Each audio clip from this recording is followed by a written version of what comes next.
Welcome to the collection of the wildest and craziest AITA Reddit stories of all time. From wild betrayals to shocking twists, these tales will leave you questioning who is really in the wrong. Let's dive in together. The first story for this collection is from Worried Auntie. AITA for calling out my sister as a mother in the family group chat. TL. DR. My sister neglects one of her sons, and I called her out for the family to see after she failed to take my nephew to a concert. She promised she'd take him to. My sister, Sarah, 35, and I, 30F, have never had a close relationship. Growing up, my father favored me, and our mom favored her. It was wrong, Sarah and I knew it, but we didn't know what to do about it, and it caused us to constantly be at odds with each other. Our parents divorced, so our time with our dad was great for me, less great for Sarah, and our time with our mom was great for Sarah, less great for me.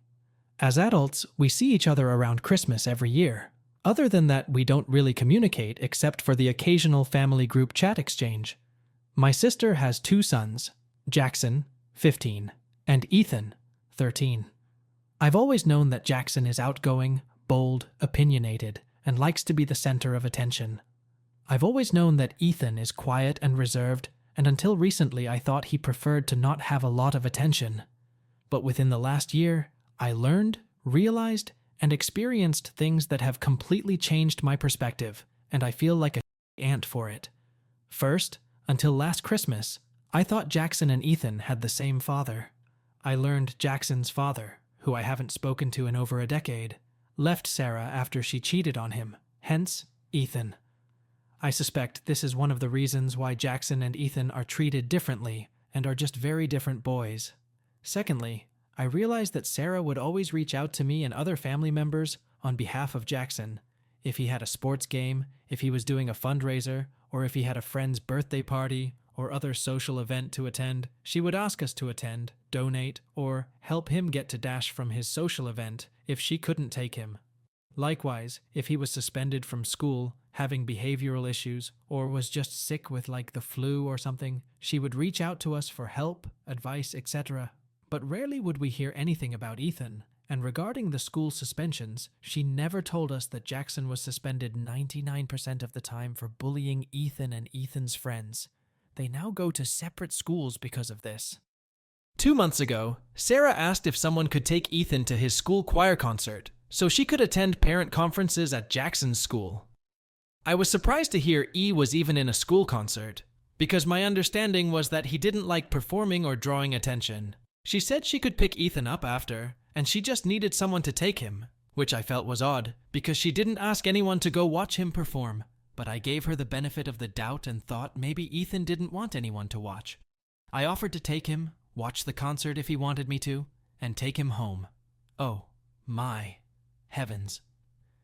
This kid had a singing solo in one song, played an instrument in another song, and had the best stage presence I've ever seen from a teenager.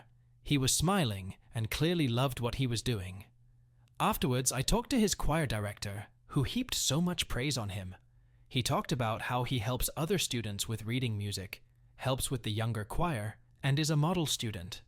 He sent E away for a moment, and then quietly asked if he gave me the performance schedule, if I could come to future concerts because no one else does. This shattered me. I took E home, and on the way there, I started asking questions. This is when I learned that Jackson bullied Ethan, and he opened up about how differently he's treated. I promised to be more present for him. Sometime after, Sarah was once again busy somewhere with Jackson, and Ethan was home. He started throwing up and called his mom. She reached out and asked if anyone else could go take care of him until she got home, so I did. He was so painfully sick. I told her she needed to come home, but it still took her 2 hours to do so. What were her and Jackson doing? Driver's ed. In what world is that more important than your sick child? 2 weeks later, 2 weeks ago from now, he broke his hand. This prompted me to try to do something special for E. I bought 2 tickets to the symphony and planned to take him, but wound up not being able to because I came down with pneumonia. I transferred the tickets to his mom and begged her to take him, and she said she would. I texted Ethan yesterday and asked how he liked it, but he didn't respond. So I called his mom. She didn't take him and didn't find anyone else to. Her reason? She was busy and forgot. But it's okay. Sarcasm. Because she offered to refund the ticket price back to me. I went off on her in the family group chat and said she is being a mother. I told her I don't know if it's because she inherited the favoritism gene from our parents, knowing they would see it in the chat along with one of our aunts and one of our uncles, or if she is subconsciously punishing him because she cheated and got rightfully dumped, or if she's just negligent. But I told her that she needs to step up for her son. Of course, this has caused a group chat storm, and everyone is divided. At first, I felt justified, but some of the responses make me wonder if I went overboard. Should I have addressed this individually with Sarah? Am I an AH for calling her out in front of the rest of the family? Ethan texted me today and said, "I'm sorry. I didn't want to tell you I didn't go because I didn't want to hurt your feelings. Please don't hurt anyone's feelings. It's really okay." OP is not the AH. She was frustrated with Sarah's neglectful behavior towards Ethan, which needed to be addressed. Calling her out in the family group chat was harsh, but ultimately justified given the context of her repeated negligence. So, I would rate OP 0 out of 5 on the AH scale. As for OP's sister, I would rate her 3 out of 5 on the AH scale. Let's now jump on to the next story from Sleepy_treehugger. AITA for holding a grudge and enforcing a ban from our house on Christmas? My 34F stepfather-in-law, 44M, is pretty two-faced. When he and my mother-in-law, 63F, were separated, he lived with us. We were all living in brother-in-law's house while we found a house for ourselves for almost a year and was friendly and happy towards us, etc. While speaking about her and saying all sort of stuff and saying he was never going back. But when they got back together, he was instantly cold, stopped all interactions with my partner, and did a complete 180 with his personality. My partner, 35M, completely supported him during this year and took time out of his very busy work and family life to spend time together, taking him camping and fishing to get him out and mind off things, and helped him get through some pretty dark times. Back to around 1.5 years ago, my partner dislocated his shoulder a few weeks earlier and we had to move. My partner asked him to help us because his shoulder was still not. He made it very clear he was busy. Okay, fine, but my partner has helped him and his mother every single time they moved, etc. Plus, father-in-law has a massive history of being super lazy and dirty. Even when he was being paid to be mother-in-law's carer, he would sit on the computer and not do anything for her, which was a massive reason she broke up with him. Tensions were already high. A few weeks later, his mother made a post about being mad that her support worker didn't show up because she needed to get some shopping done. My partner commented, "Where is stepfather-in-law? He's your partner and supposed to help you. Why can't he take you?" She said he was busy. Next thing, stepfather-in-law starts commenting, "How dare you? You guys just make up whatever you feel like and believe everything you dream up." Mother-in-law is also a schizophrenic and drug addict. This is important because she disassociates, makes up very elaborate stories, and lies. And father-in-law would back her up, even with very obvious evidence to the contrary. And this has caused very big problems over the years. We, on the other hand, have no reason to lie or make up stories and don't. My partner replied, "No, I asked a question." "But what do you mean, you guys?" he replied. Funny question. You and me are constantly talking crap and disrespecting me with your comments. I found out later he was referring to my partner, saying directly to him that father-in-law suddenly never had time for him anymore. I had enough because it was nothing to do with me and spoke. WTF, have I done? Don't bring me into your crap. I say things to people directly. If I have an issue, I'm not a coward whining behind people's backs like you, he replied. You two are a couple, so you obviously think the same. My partner. I don't need permission to say things, and if I say something and she thinks I'm in the wrong, she will let me know and we talk about it. But we can both speak for ourselves. There was a bit more back and forth about how he didn't help in spite of my partner always helping them and being there, and him saying that we shouldn't keep score. True, but it's still behavior. Me, having had enough of his crap, told him he was no longer welcome in our house. FIL then blocked us both. Now to the issue. This stuff always gets swept under the rug and never spoken about again, except to about us to other family members.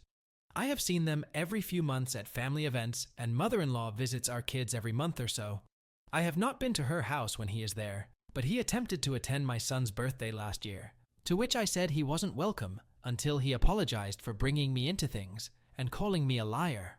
MIL came alone and started telling me that he's been meaning to apologize for bringing me into it, but didn't call me a liar. I said yes, he did, and showed the screenshots. She then said, oh, he just hasn't seen you yet. He had at about 5 family events, and how hard is it to unblock someone and say sorry? He has seen me at about 6 to 7 other events since, and acts like nothing has happened. Talking to me normally acting all friendly. I have been civil but not overly friendly. Grey rocking it. I am tired of this pattern of ignoring issues and not changing or making any effort to resolve deep issues, and straight up disrespect, thinking he can just walk into my house when I told him he's not welcome. Mother-in-law mentioned that they would come here after their Christmas dinner with his family, so AITA, if I hold on to my grudge and tell stepfather-in-law, via mother-in-law because he still has us blocked, that he still isn't welcome in my house over Christmas? OP is not the AH. She set a boundary after being disrespected by her stepfather-in-law, and he hasn't made any effort to apologize or resolve the issue. Holding the grudge is justified, as he continues to act like nothing happened. As for scores, I would rate OP's stepfather-in-law 3.5 out of 5 on the AH scale, and OP gets a 0. Let's now move on to the next story from Apple Banana. AITA for wanting better communication from my brother and sister-in-law. I, 35F, am my mum's 67F carer, officially, and I live with her and my dad, 76M, both are pensioners and have illnesses-disabilities. Currently, my mum has breast cancer, but she's finished chemo, and it's looking good.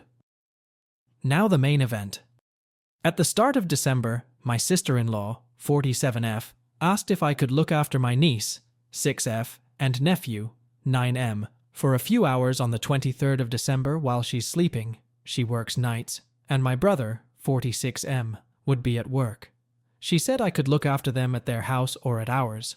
I said that shouldn't be a problem, and we'll see where I look after them depending on how my mum is, if the kids are sick at all. She said fine, we can talk about it closer to time for the finer details.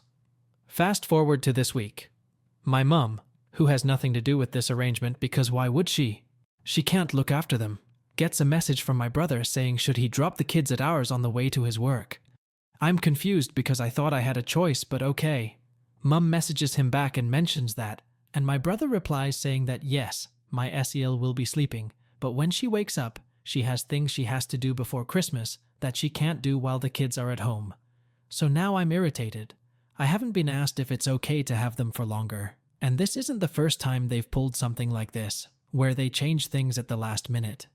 In my eyes, if you've asked someone for a favor, and then you need more from them, you should ask for the extra stuff you now need help with. This change would mean that they come to me at 9:30 a.m., and she normally sleeps till 1 to 1:30 p.m., so I don't know what she has to do, and for how long. But it seems like it's going to be a long day, so I will have to make sure I've got dinner to feed them, and rearrange things that I was planning on doing in the afternoon once she had got up and I was at home. Anyway, he has no other details for me, just that she's got stuff to do. So, I take the phone and let him know he's now talking to me. I tell him that I'm not happy, because they do this all the time, and this shouldn't have been sprung on me. I should have been told. I really should have said asked to him, but unfortunately, I didn't. And that he should be messaging me, not mum, because I'm the one that's looking after the kids. Side note, he goes to mum because he can guilt her into doing things for him. It's the reason we all got COVID one year, and mum and dad ended up in hospital with dad almost not making it. But that's another story. Anyway, he replied back saying that as it's always a problem for me, they won't be doing Christmas, and he's fed up with it always being a problem, and they won't ask again, and they'll see us whenever.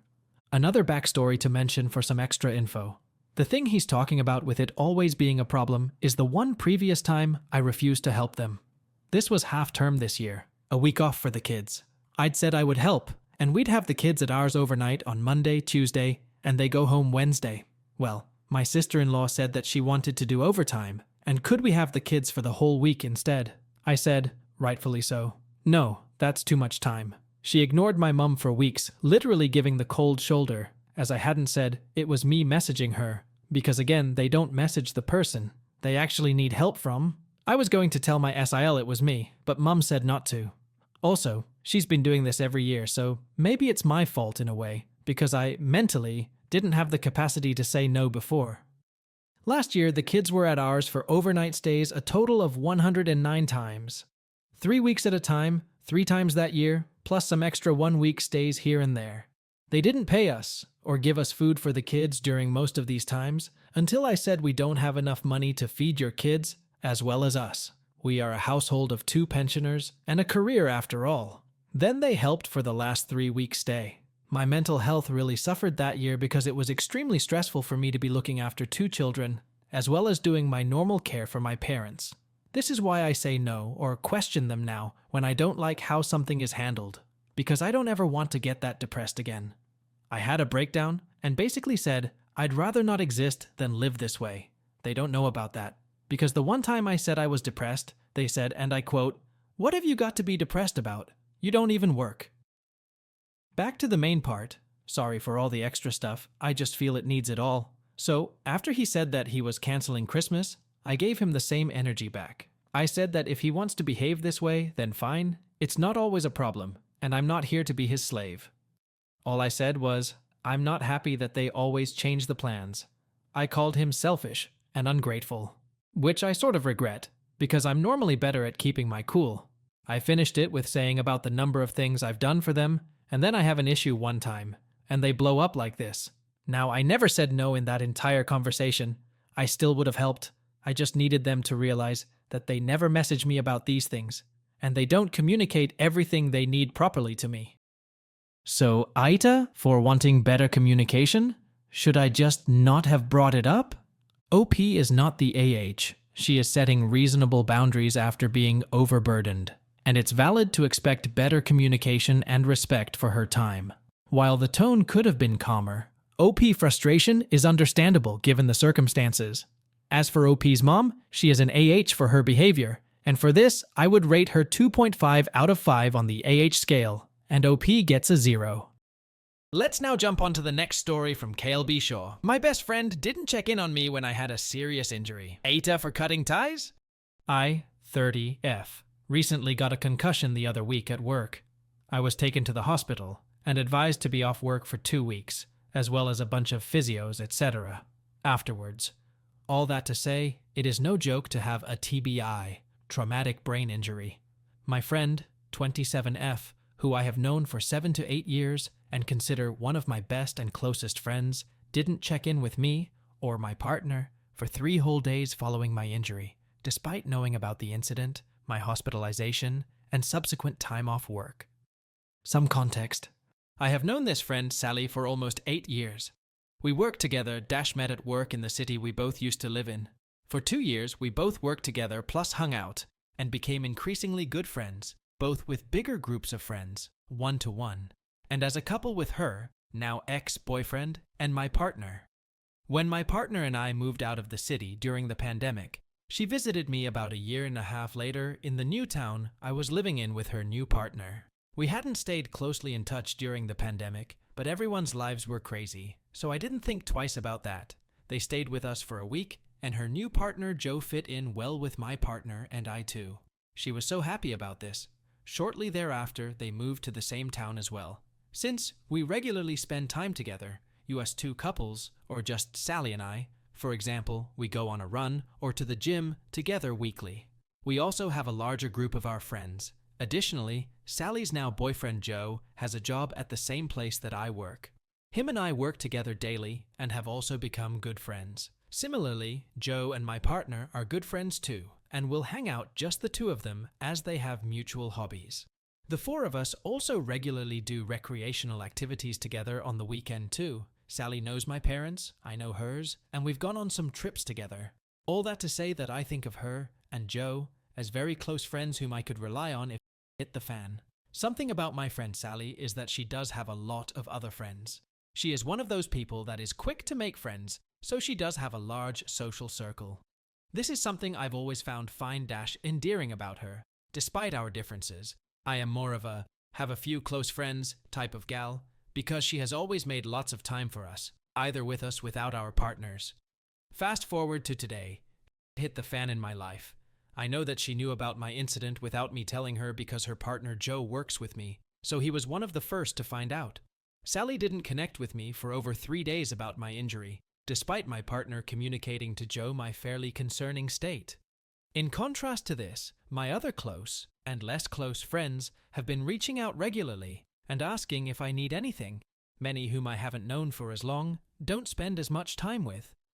They've followed up and checked in. Joe came by after work one day to drop some of my things off, check in.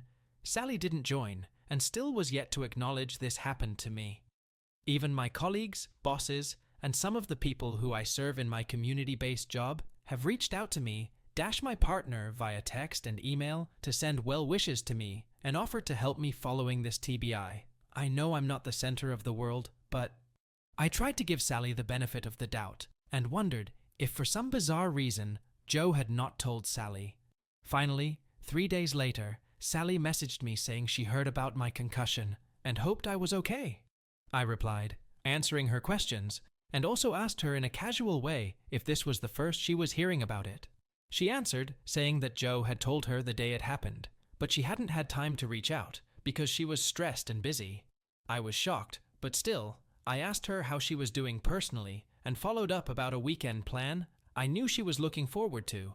Keeping in mind I had a brain injury, so I was using voice notes to voice to text to communicate, and in a dark room with a splitting headache, unable to even make myself a meal.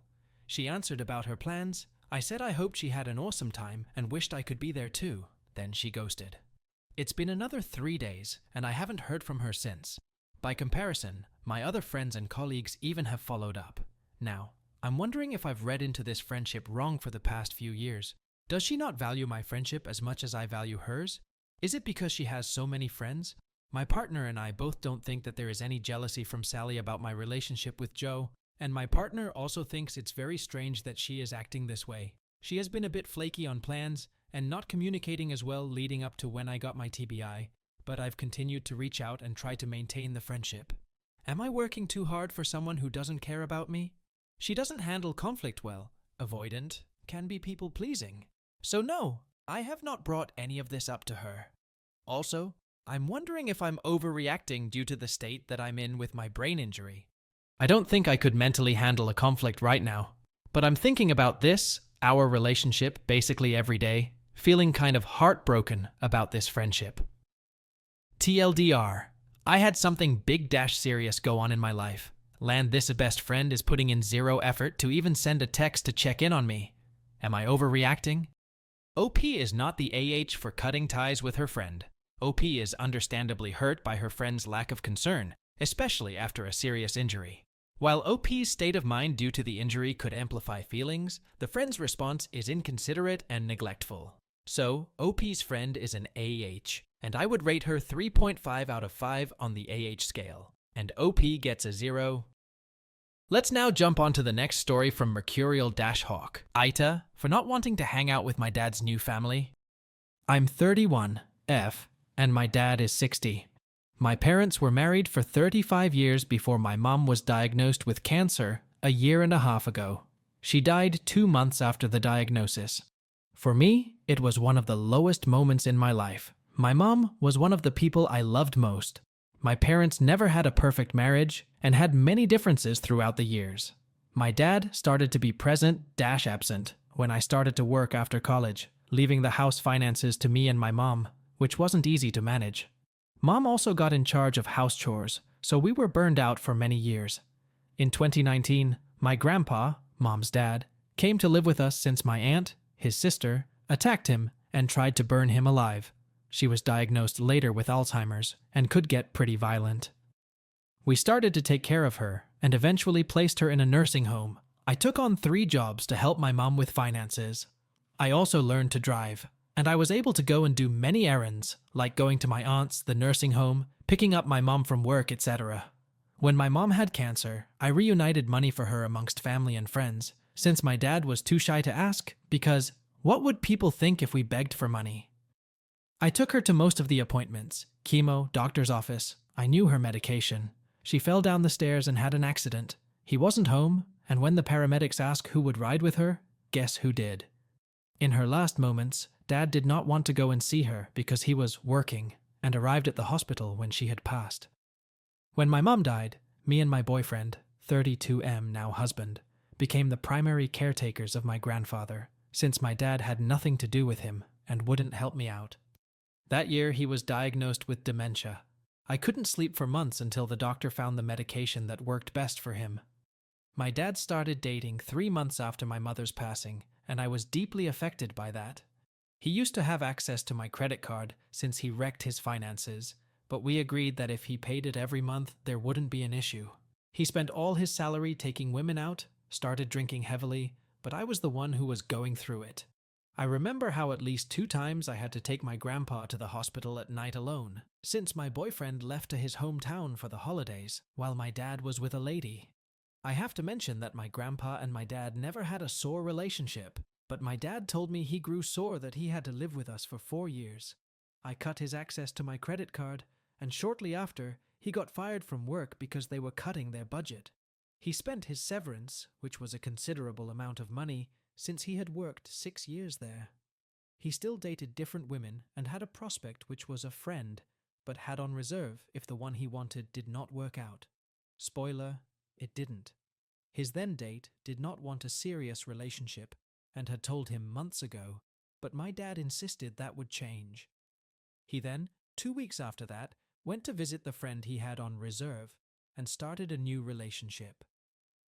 That was in June. It was the anniversary of my mother's passing. I remember him texting me on the bus to meet this woman how much he missed talking to my mum and showed me a screenshot of a WhatsApp conversation with her through DM. This lady lives about 300 miles from our city, on a much smaller one. Since my dad started this relationship, basically with zero money, me and my boyfriend had to be the providers of the house, he was planning to go and live with her until he would receive his retirement allowance, starting in 2025. He miraculously landed a new job after months of searching, and now he will have his retirement money plus a really good salary.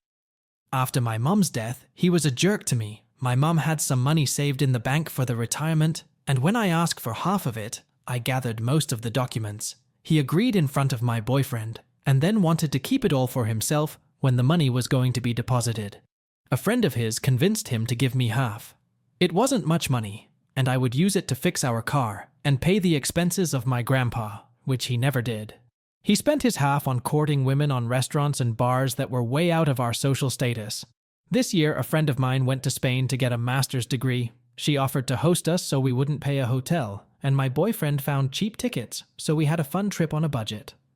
My dad stopped talking to me because he was infuriated that he had to take care of my grandpa while I was away.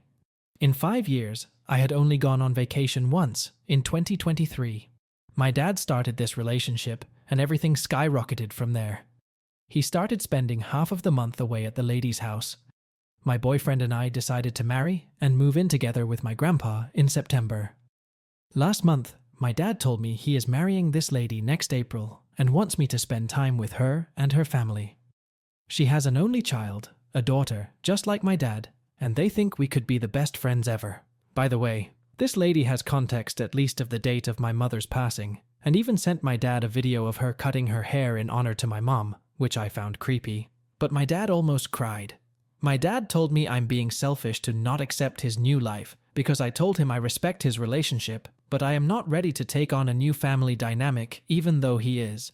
I know his relationship with my mom was complicated and she was not perfect. He has the right to do whatever he wants, despite my opinion on his decisions. But I'm still grieving for one of my best friends, and I don't want to be at events and pretend everything is fine. I told him I could talk to his girlfriend, soon-to-be wife, about why I don't want a relationship right now, but he said no. It makes me sick how hard he is pushing for it, with the lady and the daughter sending me gifts. I used to love to hang out with my dad, but now I feel like I don't have one. That he changed me for the perfect, put-together, wealthy Christian family that my mother and I could never be. AITA for wanting to be left alone and not want to join his new family? P.S. I don't know how to talk to my dad anymore, since the lady moved into our city and is now living with him. He basically takes her everywhere. I just want for him to understand the way we grieve is different, and that I'm not selfish because of that, but it's a bit sickening on how he wants to join 2 families and forget about his past life. If you have any advice, it's also welcomed. OP is not the AH for not wanting to hang out with her dad's new family, especially because she is still grieving her mum, and is understandably uncomfortable with their father's quick move on and blending of families. It's okay to need time and space, especially given the emotional weight of recent events. AITA for ending my 9-year relationship. Because my boyfriend refused to have intimacy and because he is struggling with depression. I'm a 28F and my boyfriend is 31M. We've been in an on and off long distance relationship for 9 years, but I moved 900 miles to be with him permanently about 6 to 7 months ago. This is something he said adamantly needed to happen, or we would not be able to continue our relationship. We had been physically seeing each other for about a week at a time prior to me moving here. Since moving here, we've only had sex twice, both within the first couple of months. He claims the lack of sex is because we're not ready for a baby, which I agreed with, so I bought condoms to address that concern. Since I bought them, he has purposely chosen to not stay the night a single time, which makes me feel like the pregnancy excuse was just a way to avoid intimacy altogether.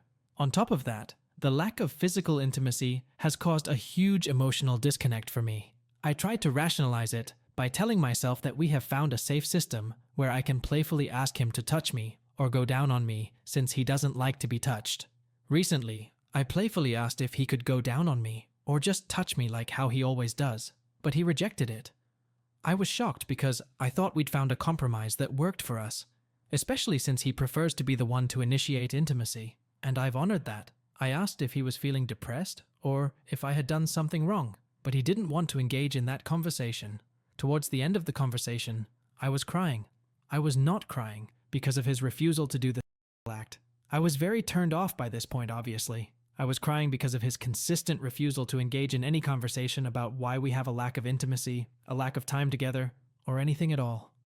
I have told him that I think we may be sexually and emotionally incompatible, and he told me that we are not. He is physically attracted to me. He gets visibly aroused at the sight of me and ejaculates when he goes down on me. I thought maybe depression would play some kind of role. IDK. I moved 3 states across the country for someone who only makes time to see me for a couple of hours per week, if that. He was spending the night once a week from like 10 p.m. to 6 a.m., but that also stopped. This relationship already felt like it was hanging by a thread, and when I started crying during this conversation, he responded in an irritated tone, asking, "What are you crying for?" and then left. A lot of times I purposely hold in tears or emotion so that I don't make him stop engaging. The lack of intimacy and connection isn't just about, it's about effort, communication, and respect. I've been patient. I've tried to have open conversations, but they usually turn into him twisting my words or denying things he's said or done. I've suggested therapy multiple times to work through this, but he refuses to go. I feel terrible that I ended it because I love him, and after 9 years of this on and off cycle, I wonder if I'm being clouded by emotion. I asked him to go to therapy for the last time and told him that the relationship would honestly just have to end if he won't go, because I don't see any way to salvage it, and he said might be for the best. I'm not going to therapy. He even stated that it doesn't make him uncomfortable, he just doesn't want to go. He hasn't talked to me since I ended it. His motto is that if I want to leave, then leave because he is not fighting for someone who is leaving, but he has never fought for me so. I can't move back home because I signed a contract with my employer for 4 years. I want to start dating when I am ready, but I honestly feel numb. It feels like I don't even exist in this reality right now, and I don't know how to not see the red flags in every single person I talk to. OP is not the AH. She invested years in a one-sided relationship with no emotional or physical effort from her boyfriend. His refusal to communicate, compromise, or seek help made the relationship unsustainable. Ending it was necessary for her well-being. As for OP's boyfriend, he is an AH for making no effort in the relationship, and I would rate him 3.5 out of 5 on the AH scale, and OP gets a 0. Let's now jump onto the next story from random_li_. Forced the ex to take the kids when I was sick, and all hell broke loose. Okay, to start with, know that I detest my ex and his girlfriend. He has narc tendencies, was abusive emotionally, mentally, and financially, and I threw him out for cheating and continued drug use. He lied about being sober for years but was still disappearing at random to use meth and coke. When our twin girls were 10 months old, The final straw being him giving us all the vid in late 2020, because he had to meet with his fans. He is by no means famous, but is somewhat known, without masks and all that. I have our girls 95% of the time with him having visitation 2 hours a few days during the week, and 2 overnights a month. He demanded in court he get weekends from Saturday early morning until Monday, but now refuses to anything other than Saturday morning till Sunday afternoon. And I am their primary caregiver and parent. My girls are also neurodivergent, with one being non-speaking autistic and the other ADHD, both having ARFID. So they are not easy. I get an average of 4 to 5 hours of sleep a night because my autistic daughter has major sleep issues and my body is just not at all healthy after 5 years of this routine. He also has a live-in girlfriend who is much older. People think she's his mom, but they always have 2 adults to 2 kids, and I always have just me. Now to the point of the post, I currently am sick AF with strep throat. Fever that won't go down with meds, swollen uvula, the hanging ball in the back of your throat, that's so big I can barely swallow and have trouble breathing, and just feel awful. I started to feel off Sunday, knew I was sick Monday, and begged him to take them overnight. He was gone the last 2 weekends and half of the weekdays, so he did take them to make up for that. This morning, I went to the doctor, confirmed strep, got a steroid shot to hopefully reduce the swelling in my throat, and antibiotics. I will still be contagious until tomorrow, when I've been on antibiotics for 24 hours, which will be around 2 p.m. I was at the pharmacy waiting for my prescriptions, and the girlfriend starts texting me that Dad told me she was bringing them home now. He never did. She swears I'm lying, to which I reply, "No, I won't be home for an hour until I get my medicine." She replied that I had some gall because I was told they were coming, and she was late for work, and he had work, so I needed to take the kids back. He literally podcasts from home. It is doable to set the girls up in the other room and record. It will take a little more editing, but can definitely be done. He will also zoom into other podcasts from home, so even if it's someone else's pod, he doesn't have to leave the house. I don't know what she does. They're very shady and keep me out of any details because of illegal tax and all that they've been pulling for years, our child support, which he does pay for us to fully live, because I can't work with my special needs kids, and him not wanting to be reliable with his visitation. Is paid by his business, so it's tax evasion, for example. So I don't know what's going on over there ever, unless my 4-year-old tells me. I may have gotten pretty pissed, because the reason I don't want to take them home is I'm still very contagious. And if there's a chance we can avoid the girls catching this, it's worth trying. My nonverbal daughter can't tell me what's wrong, and if she gets sick, it's so hard to get her better, especially with a sore throat, because she will 100% stop eating and drinking, which scares me badly. I feel awful, but if I knew I wasn't contagious anymore, I would just lay in bed with them and have them home. But I think the risk is just too great, especially with the holidays. I may have also gone off a bit saying that he's fine with acting like a dad, as long as nobody knows about it, so he can still tell people how his kids are his life and let them believe he has 50/50th custody and how their time matters, but my health doesn't. How people who do what he does, that are 10 times more famous and do more projects, have time for their kids, for real and not just for show. That she's a horrible person demanding my girls come back into an apartment we know is swimming with strep germs for their convenience, but she wants to play mom to his kids when she wants. I have dealt with years of this attitude. When I had kidney stones, I called an ambulance and didn't end up going to the ER in the middle of the night on it, because I was worried about traumatizing my girls, who would have had to be woken up at 2 a.m. and thrown in an ambulance with their screaming mother, so I had to wait until he turned on his phone at 10 a.m., have him get the kids and go to the ER, only to have him text me every 20 minutes while I was on morphine, asking when I was coming to get them, because he had things to do. He is not a normal person, so why do I expect human behavior from him or his codependent psycho old lady girlfriend? Sometimes they just get the best of me, and then I feel like a jerk. Even though they tend to earn the things I say that are mean, they're always reality. Am I insane for demanding they keep the kids? I'm so worried about how they'd handle strep, even though they were exposed to me when I first started symptoms. What would you do? I'm probably a jerk for the things I said, but I honestly can't understand how someone cares that little for their own kids' well-being. This also comes after he barely helped out when I had walking pneumonia a month ago, so I couldn't rest to get better and spent over 2 weeks getting lightheaded when I would talk. I just need to hear some perspectives of people who aren't my personal friends, because after so long I just feel insane from the sleep deprivation alone, and they know all the horrible he's done. I'm not perfect. I give it back and run my mouth, but I'm a good mom and bust my ass for those girls to be happy, healthy, and well cared for. And always take my side, of course. Update. It has hit the fan. Well, things went pretty freaking wild today. I told them I wasn't comfortable taking the girls back into a germ-filled environment and agreed to pick them up after the one who is still in school. Public school is on break, so I grabbed her and went to get her sister at Dad's house. I get there and he's podcasting, so I have to deal with the girlfriend. She claimed to have no idea about my daughter's rash, which I have in writing telling them about, and that she couldn't have known when she had little sores on her vulva you can't miss. When I told her that their dad just said he tried to treat it, but couldn't I tell her that? And she did an about-face, saying, oh well, we tried to do it. Not our fault, it didn't work. What happened to? I had no idea there was a rash. I had her check the car for some missing toys while we waited in our car, and this crazy girlfriend comes over and leans into my car window a few inches from my face. I'm autistic and wildly uncomfortable around her more than anyone else. So I asked, can you please back up? This is making me uncomfortable. She stood up and started in on me. Well, you have some gall. I'm not allowed to be near you? What? What am I going to do? You're the problem. And she leans into my window again, a few inches from my face. I said, again, I just said this makes me super uncomfortable, please back up, more forcefully, but not even raising my voice. So, she balls up a piece of paper and throws it at me. I pick it up and throw it back, and that's when she lost her mind.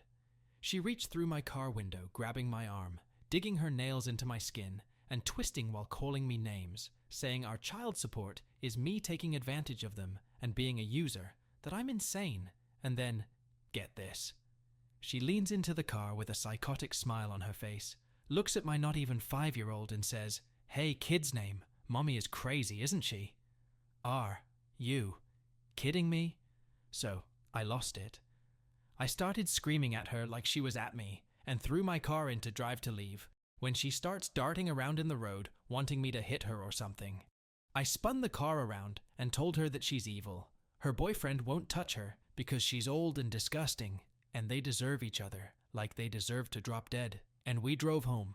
I waited on hold with police for an hour and had them come by to file a report for battery. They said they were shocked. The marks she left on were still visible after 3 hours, and I showed them pictures and video I took right after it happened to lock down the time it happened, because she will claim I did it to myself, or they will do something to her to make it look like I did. I didn't touch her because I don't touch gutter trash, and she's no exception. My only part was words. The police said I should go to the courthouse in the morning and file a restraining order with the battery report number, and that's what I plan on doing. This will create a show. They live together, so she will not be allowed to be home when the girls are with their dad, or be around them at all, because RAs in situations like this extend to the children. I know they'll have her be there anyway, and you'd better believe that I will call the police to go check and arrest her if she breaks the orders. It has been years of these people walking all over me and making it so I can't work, but then also faulting me for needing his money to feed the kids. They are truly bad people, and while our court orders including me not being able to talk about him publicly, they do not cover her. So I have put my side of the story out there and to all my friends, because I am done playing with these people. If anyone has been thought his, let me know. We will now be going by the orders to the letter, or he can take me back to court. He has to keep paying us, so that's good. I have just been pushed and lived in literal fear for my life for years, when he had access to our home, and a love of both meth and guns. I'm done being walked all over by toxic lunatics. OP is not the AH. She is a struggling single mom prioritizing her children's well-being while dealing with an irresponsible ex and his hostile girlfriend. The ex's neglect and the girlfriend's aggression justify OP's frustration and actions, especially seeking legal protection. Not OP, rather OPX and his GF are AHs, and I would rate them 3.5 out of 5 on the AH scale, and OP gets a 0. Let's now jump onto the next story from zealous_ideal_cry, 2875. AITA for feeling resentment toward my fiancé because of his mom? I, 24F, have been with my fiancé, 27M, for 6 years, and we've been engaged for 1 year. We met when I was 18 and he was 21, and he's truly my love. He's smart, level-headed, kind, and forgiving. Everything I admire. However, I've been struggling internally with resentment due to past events toward his mom. It started with small boundary issues early in our relationship. His mom would intrude on our privacy by probing into private conversations or receiving private information from my fiancé. While I understood that people sometimes share things with their parents, it made me uncomfortable, especially since I'm a very private person. I usually kept the peace by politely deflecting or obliging to the conversation, but I did tell my fiancé he needed to establish boundaries. Fast forward to December 2023 when he proposed. The proposal itself was beautiful, but one thing I had always emphasized was wanting that moment to be private, just between us. However, as soon as he popped the question, both sets of parents surprised us by showing up. While I appreciated their excitement, it felt overwhelming. His parents, spent the entire day with us, even following us to our hotel room, where I finally excused myself to take a shower just to get them to leave. I wasn't upset, just drained, and once again felt that boundaries were an issue. Then came the most stressful year of my life, wedding planning. I've always dreamed of my wedding day, and my fiancé and I decided on a tropical destination. A dream for me. But his mom immediately voiced her disapproval, sending us news articles about the dangers of traveling to the destination, and even saying she and the rest of their family wouldn't attend if we went through with it. My fiancé tried to stay positive, but her constant complaints took a toll on him, totally understandable. We suggested a family trip to visit the venue and reassure her, but nothing worked. Her tangents continued for months. Phone calls, text, etc. And I told my fiancé we needed to set firm boundaries. He tried, but the issue kept resurfacing. Things came to a head during a visit from his parents during summer. Just before they arrived, I found out my grandfather had passed away, and shortly after, my sister experienced a traumatic incident. I was overwhelmed with grief and stress, often stepping away to process everything and support my sister. Instead of understanding, his mom criticized me for not being happy or normal or mad at her during their visit. My fiancé didn't fill them in on what I was going through, and I felt scrutinized and judged. Toward the end of their trip, my fiancé confronted me, saying my mood was ruining the visit for him and his family. That conversation shattered me. I felt unsupported and like he was siding with them instead of trying to understand my pain. He later apologized and looped his parents in, but they didn't offer any sympathy, not even a simple, "I'm sorry for your loss." It hurt deeply because I've always gone out of my way to support his family during tough times, whether through calls, flowers, or gestures of kindness. The final straw was the wedding dress incident. His mom went out and bought a mother of the bride-groom dress for our wedding without even looping me in. For months we had talked about going dress shopping together, and I was excited to include her in the planning. I know it sounds so small to complain about, but it drove me mad. I felt hurt that after all our planning and conversations, she just went ahead and did it. When I expressed my frustration, she claimed she'd never heard of a wedding color scheme, or that she didn't hear anything from me on what to do, so she just bought one. My fiancé avoided holding her accountable, and the situation was only resolved when the dress was returned. Again, at this point, I was too tired to care. It just felt like another jab. Now, it's December 2024. The wedding date has been pushed back, and the venue has changed due to unrelated issues. But suddenly, his mom is enthusiastic about the wedding again. Despite wanting to move forward and improve my relationship with her, I can't shake the resentment I feel toward both my fiancé and his mom. I don't trust them to respect my boundaries, and I don't feel like my feelings have been prioritized. I love him deeply, but this past year has been emotionally exhausting. I will be honest, I have not directly talked to her about setting boundaries, but I have talked to her since everything has happened. I've talked to my mother and sister about this, but I feel so embarrassed bringing it up, even though it continues to bother me. I know I'm upset about it, and honestly, couples therapy is my next step. I want to move forward, but I feel like maybe I'm making a mountain out of a molehill. So, AITA for feeling this way? OP is not an AH for standing up for her boundaries, and OP feelings are valid. It is her fiancé's mom who has repeatedly disrespected her boundaries, and OP's fiancé hasn't consistently defended her. Her frustration stems from being unsupported, not unreasonable demands. Couples therapy is a good next step to address these ongoing issues before marriage. As for scores, I would rate OP 0, OP's fiance's mom 3.5, and OP's fiance 3 out of 5 on the AH scale. Let's now jump onto the next story from Throw Ray Pineapple. AITA for dating my 22M best friend's crush after telling me he lost feelings for her 20F, which later on was a lie. So 4 years ago, my best friend 22M, let's call him Josh, introduced me to his friend group of 3 girls, which included a close friend of his, who's my current GF 20F, let's call her Anna. We always hung out as a group, so we didn't talk that much until almost a year after, where me and Anna started talking a lot, got to know each other more. She's an amazing person, emotionally intelligent, kind-hearted, and a very loving person. So, this is where I caught feelings for her, and you can call her my first love. A year went by. She started ghosting me out of the blue, not responding much, or dry responding, going out as a group without inviting me or mentioning going out. Keep in mind, me and my best friend, Josh, still go out solo and are on good terms. It was just the group thing. So I ignored it and moved on and slipped away from the group. At the same time of the group, uninviting me from the go-outs, Josh confessed to me that he had feelings for Anna, my current GF, and it was clear how much he loved her. So I decided to keep whatever feelings I had towards her a secret and let it die with time, as me and Anna didn't even talk, so it was easy moving on. Long story short, she didn't feel the same way about him. He kept convincing her about his feelings until she felt trapped and not being able to chat with him, and they had a huge fight where it ended on bad terms. 2 years later, which is a year ago, Anna's father died.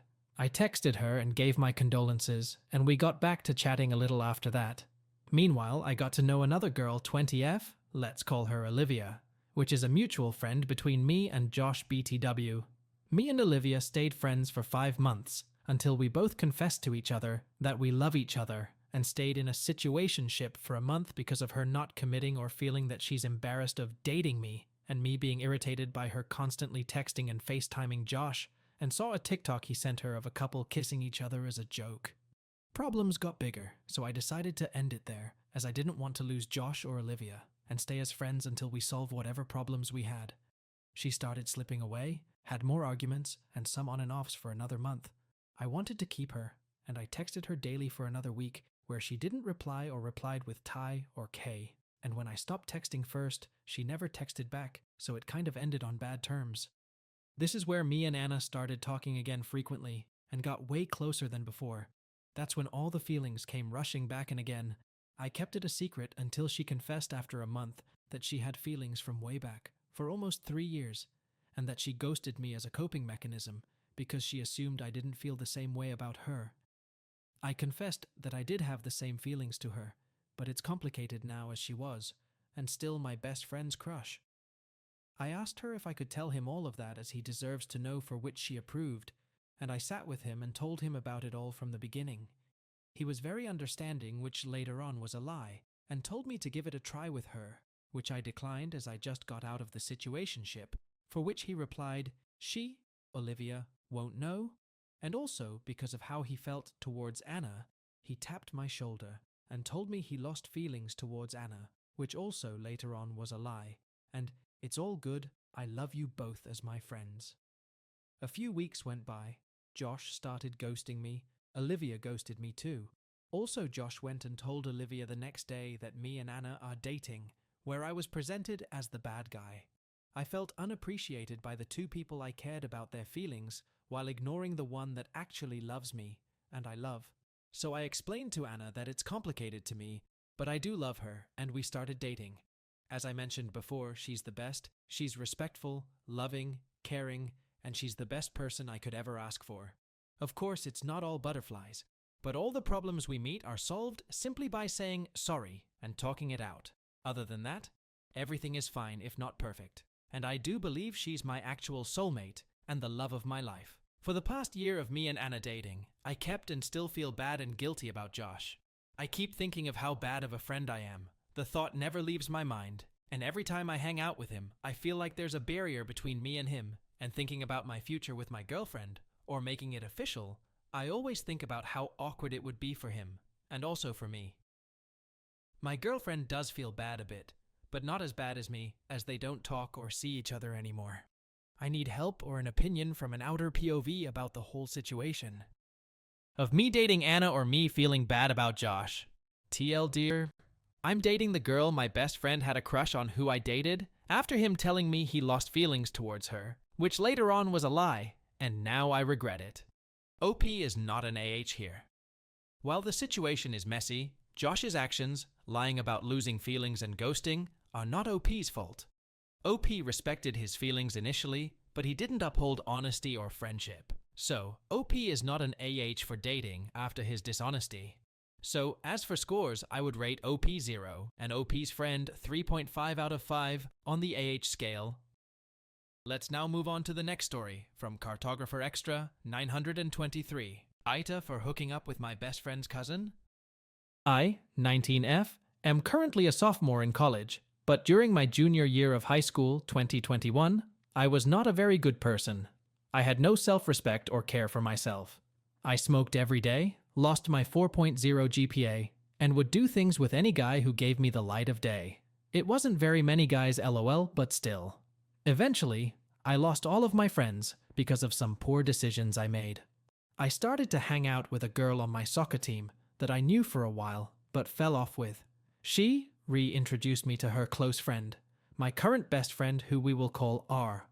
We had been friends for a while, but we never really hung out or talked one-on-one unless we were drinking, because R never really smoked. This was all between January and March of 2022.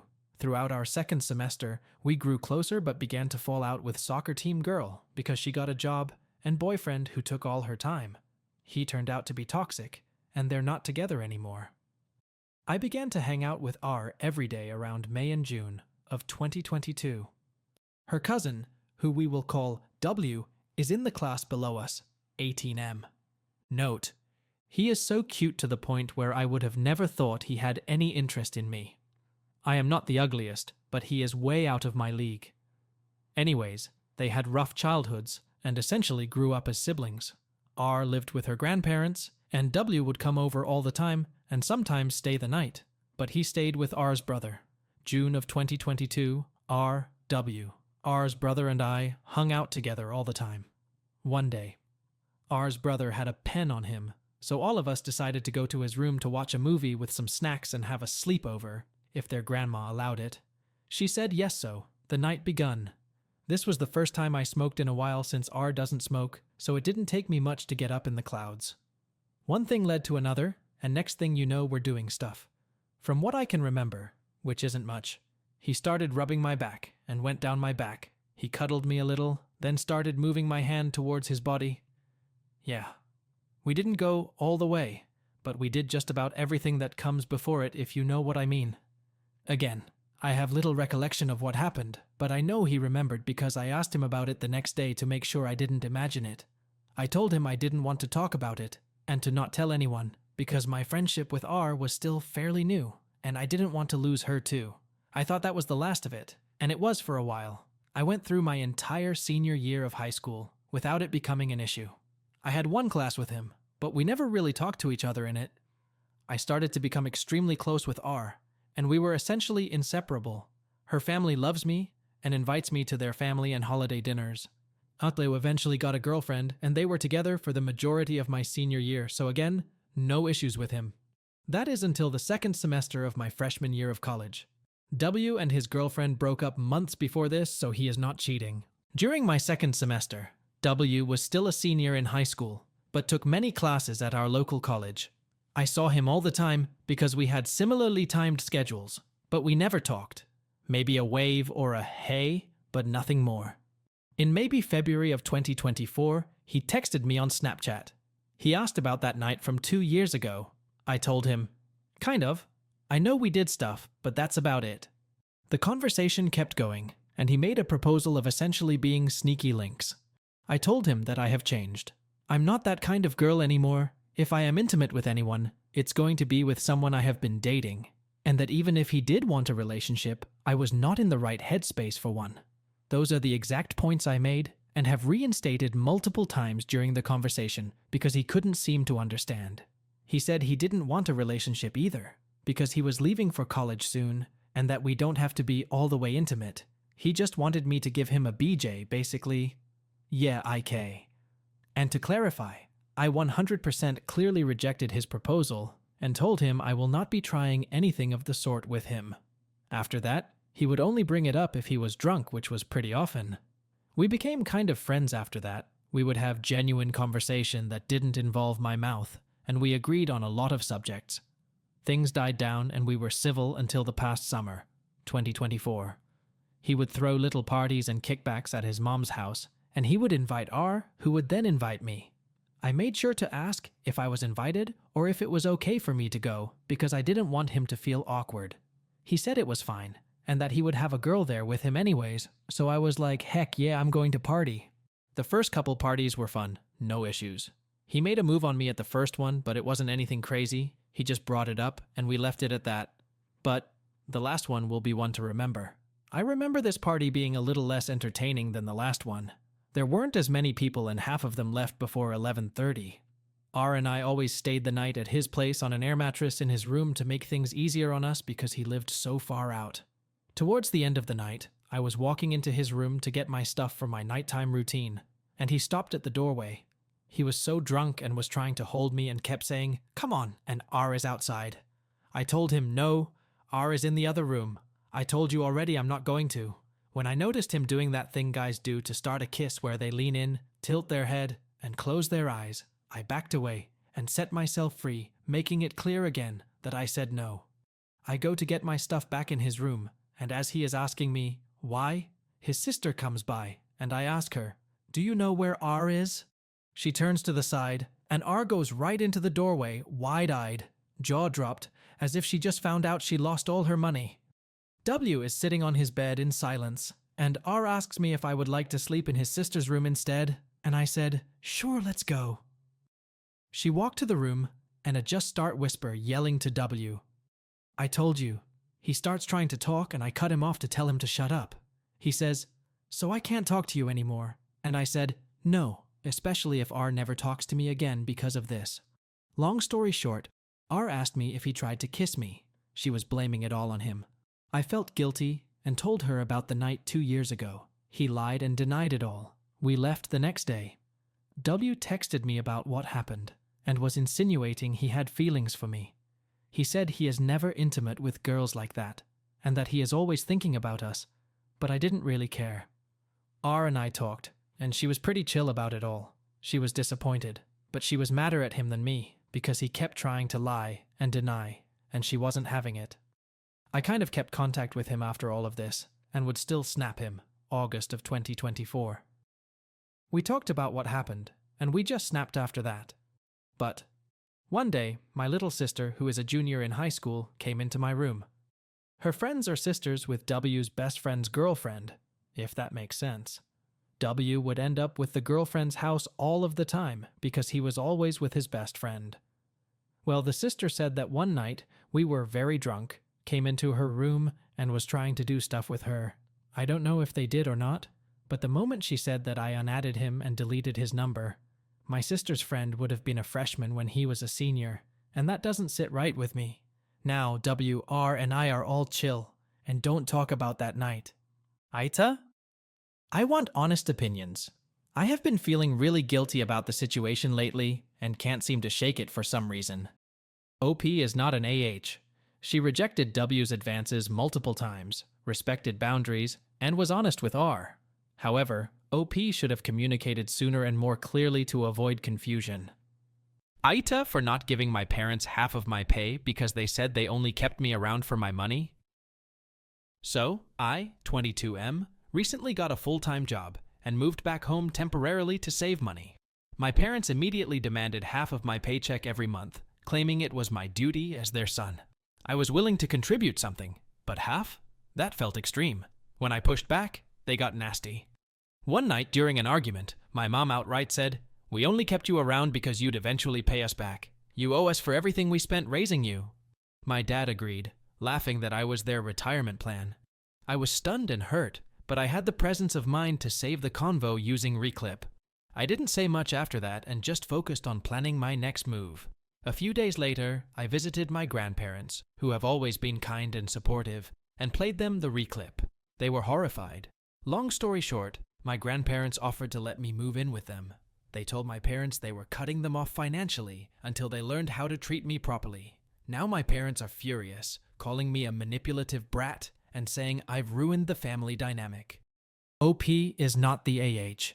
His parents saw him as a financial investment rather than a son. Their entitlement justified his decision to leave. Their anger stems from losing control, not from OP doing anything wrong. He simply protected himself, for which he has every right. As for scores, I would rate OP 0, and OP's parents 3.5 out of 5 on the AH scale. Let's now move on to the next story from Melon. Am I the AH for telling my friend's girlfriend that he cheated on her? I, 21F, have a really good friend I consider as a brother. Let's call him Theo, 21M. He has a girlfriend we will call Alexa, 20F, and they have been dating for 4 years now. For context, Theo has always had the reputation of the bad boy heartthrob, and we met in college. Girls usually throw themselves at him, and he usually does not set boundaries with them, which is something that I personally think is a red flag. But I kept that to myself. When I met him, he flirted with me, and I pushed him away because he's not my type. And I also figured he had a long-distance girlfriend whom he introduced me to a while ago. I thought he was a POS for that, but with time, I gave him a chance as a friend, and we became really close at some point. Alexa and I also got along really good, and I genuinely love that girl. She's beautiful both in and out. Before I met Theo, he and Alexa had gotten in a really bad fight about a rumor of him cheating. Separated for 4 months, but she ended up taking him back. Their past is none of business, and watching them together now was really nice, so I genuinely thought they were going to get engaged at some point. However, I still see a lot of Theo's red flags, and have caught him flirting with a lot of girls on campus. I say it's none of my business, and go on about my day. Then, a few months ago, Theo told me he had been ghosting Alexa for 5 days because he had no energy to talk to her. Theo is someone who keeps to himself when he has issues, and Alexa likes to talk it out. He said that Alexa wasn't giving him space, despite them being in an LDR. On the same day, he confessed to me that he had a crush on a mutual friend of ours. Let's call her Abby, 21F. I could tell that Abby also had a crush on Theo, and I was very sad about it, because I really liked Alexa. Alexa and I had spoken a few times before, and we had become friends too, so I just texted her to ask if she's okay. She started crying and opening up about her relationship with Theo. I stayed quiet about whatever Theo was doing in college, but a few days later she texted me, letting me that she was going to break up with him. She told me it wasn't the first time Theo did this, and she was sick of him. I agreed with her decision, despite feeling bad for Theo, cause he's still my friend.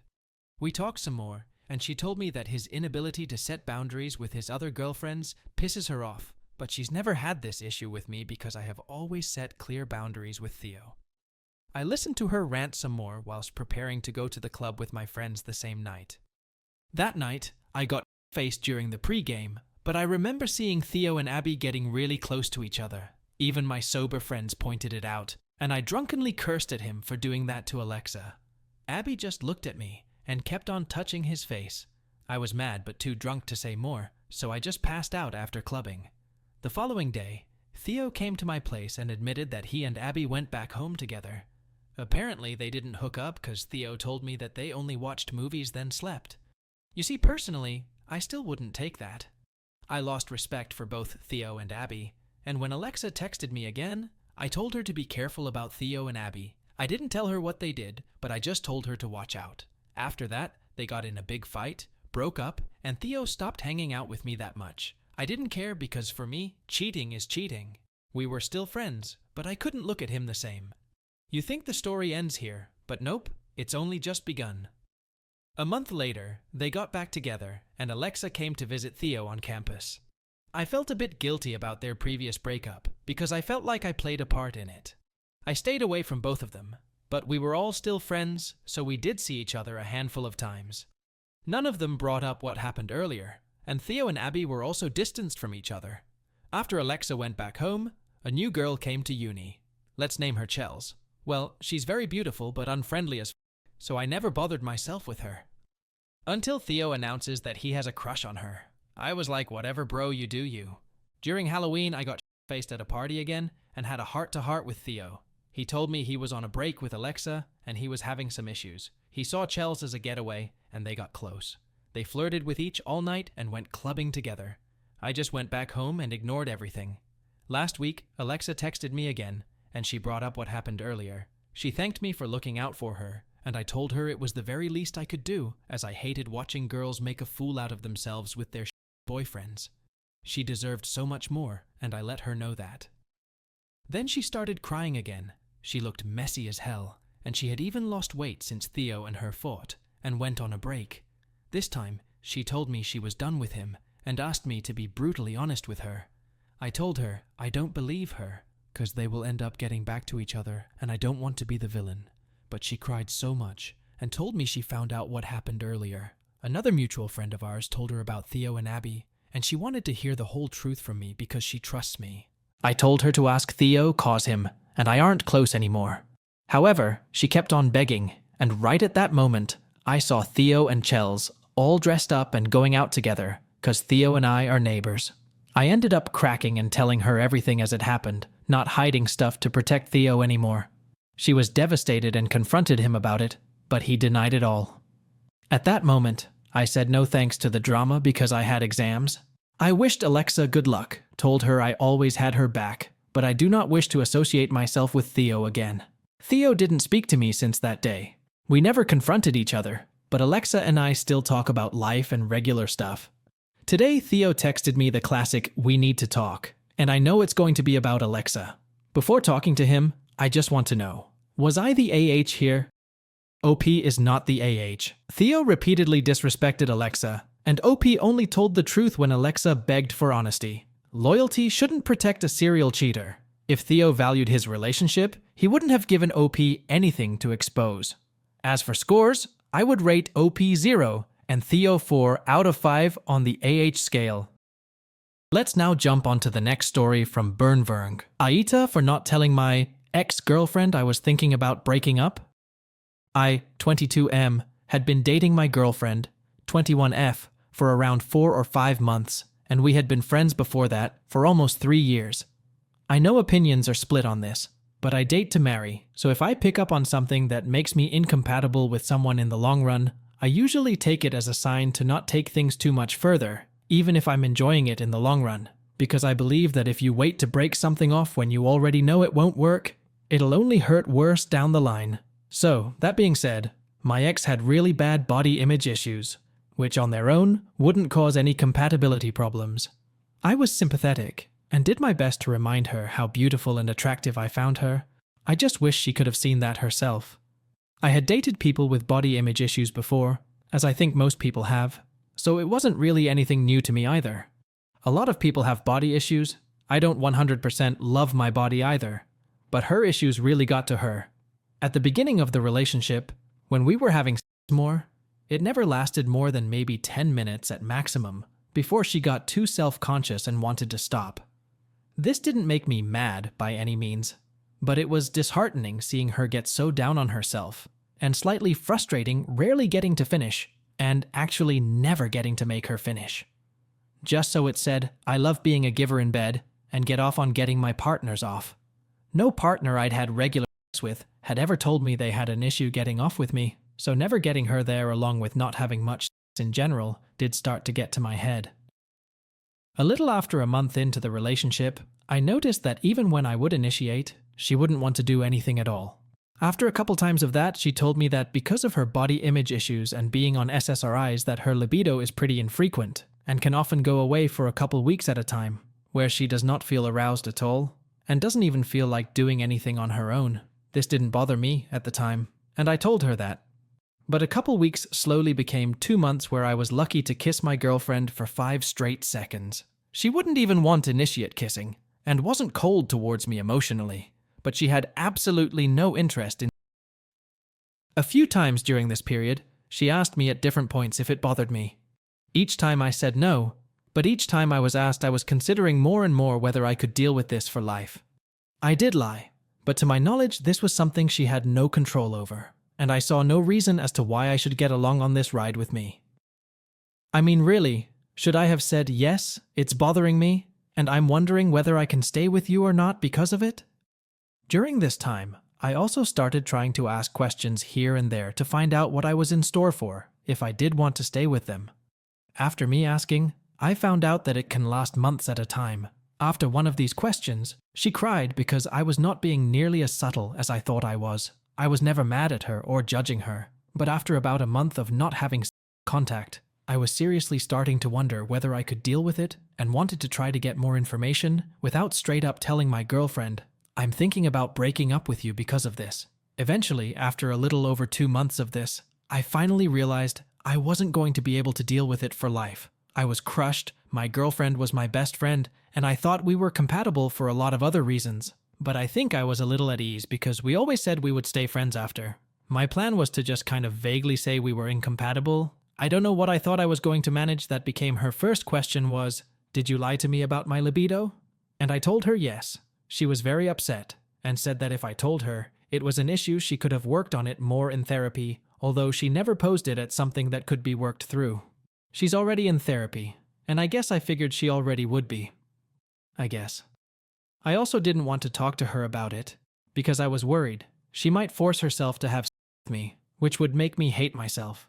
She told me she wouldn't have done that. If I had any idea it could have been, I wouldn't have broken up, because breaking up meant I thought there was no way around it. She also said that the questions I asked about it made it obvious I was expecting her to do something, but I was only ever trying to figure out if it was something I could deal with for life. My questions were, has it lasted longer than this before? Does it usually last this long, etc.? I never wanted her to feel pressured, I just wanted to know what I was in for. After some arguing and a couple days apart, she said she does not want to be friends because I wasn't honest. I'm crushed. I feel like I lost my best friend because I wanted to keep her safe. My last relationship I hung on too long and regretted it, and I didn't want to do that here. All along it could have been worked on though, apparently. I feel like I tried to do the right thing and still ended up screwing up. Also, I'm sure I'll get some mean comments here for reasons, which is fine, but I appreciate any genuine feedback. Thank you. OP is an AH for not being upfront. While his feelings were valid, he would have given his ex a chance to work on it. However, he wasn't malicious, just misguided in trying to protect her while making his decision. So as for score, I would rate OP 1.5 and OP's X 0 out of 5 on the AH scale.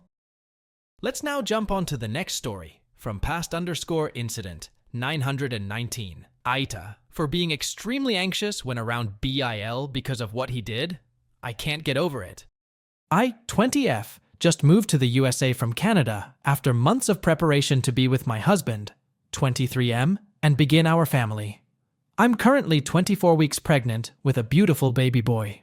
While we were discussing living arrangements until we finish up saving to purchase our home, my in-laws invited us to live with them. They're very sweet, supportive people towards me and my husband. They live in a large house with my husband's autistic brothers, P, 25M, and S, 19M. I get along fairly well with S, but I can only handle P in smaller doses because he tends to be difficult, especially when he doesn't get his way.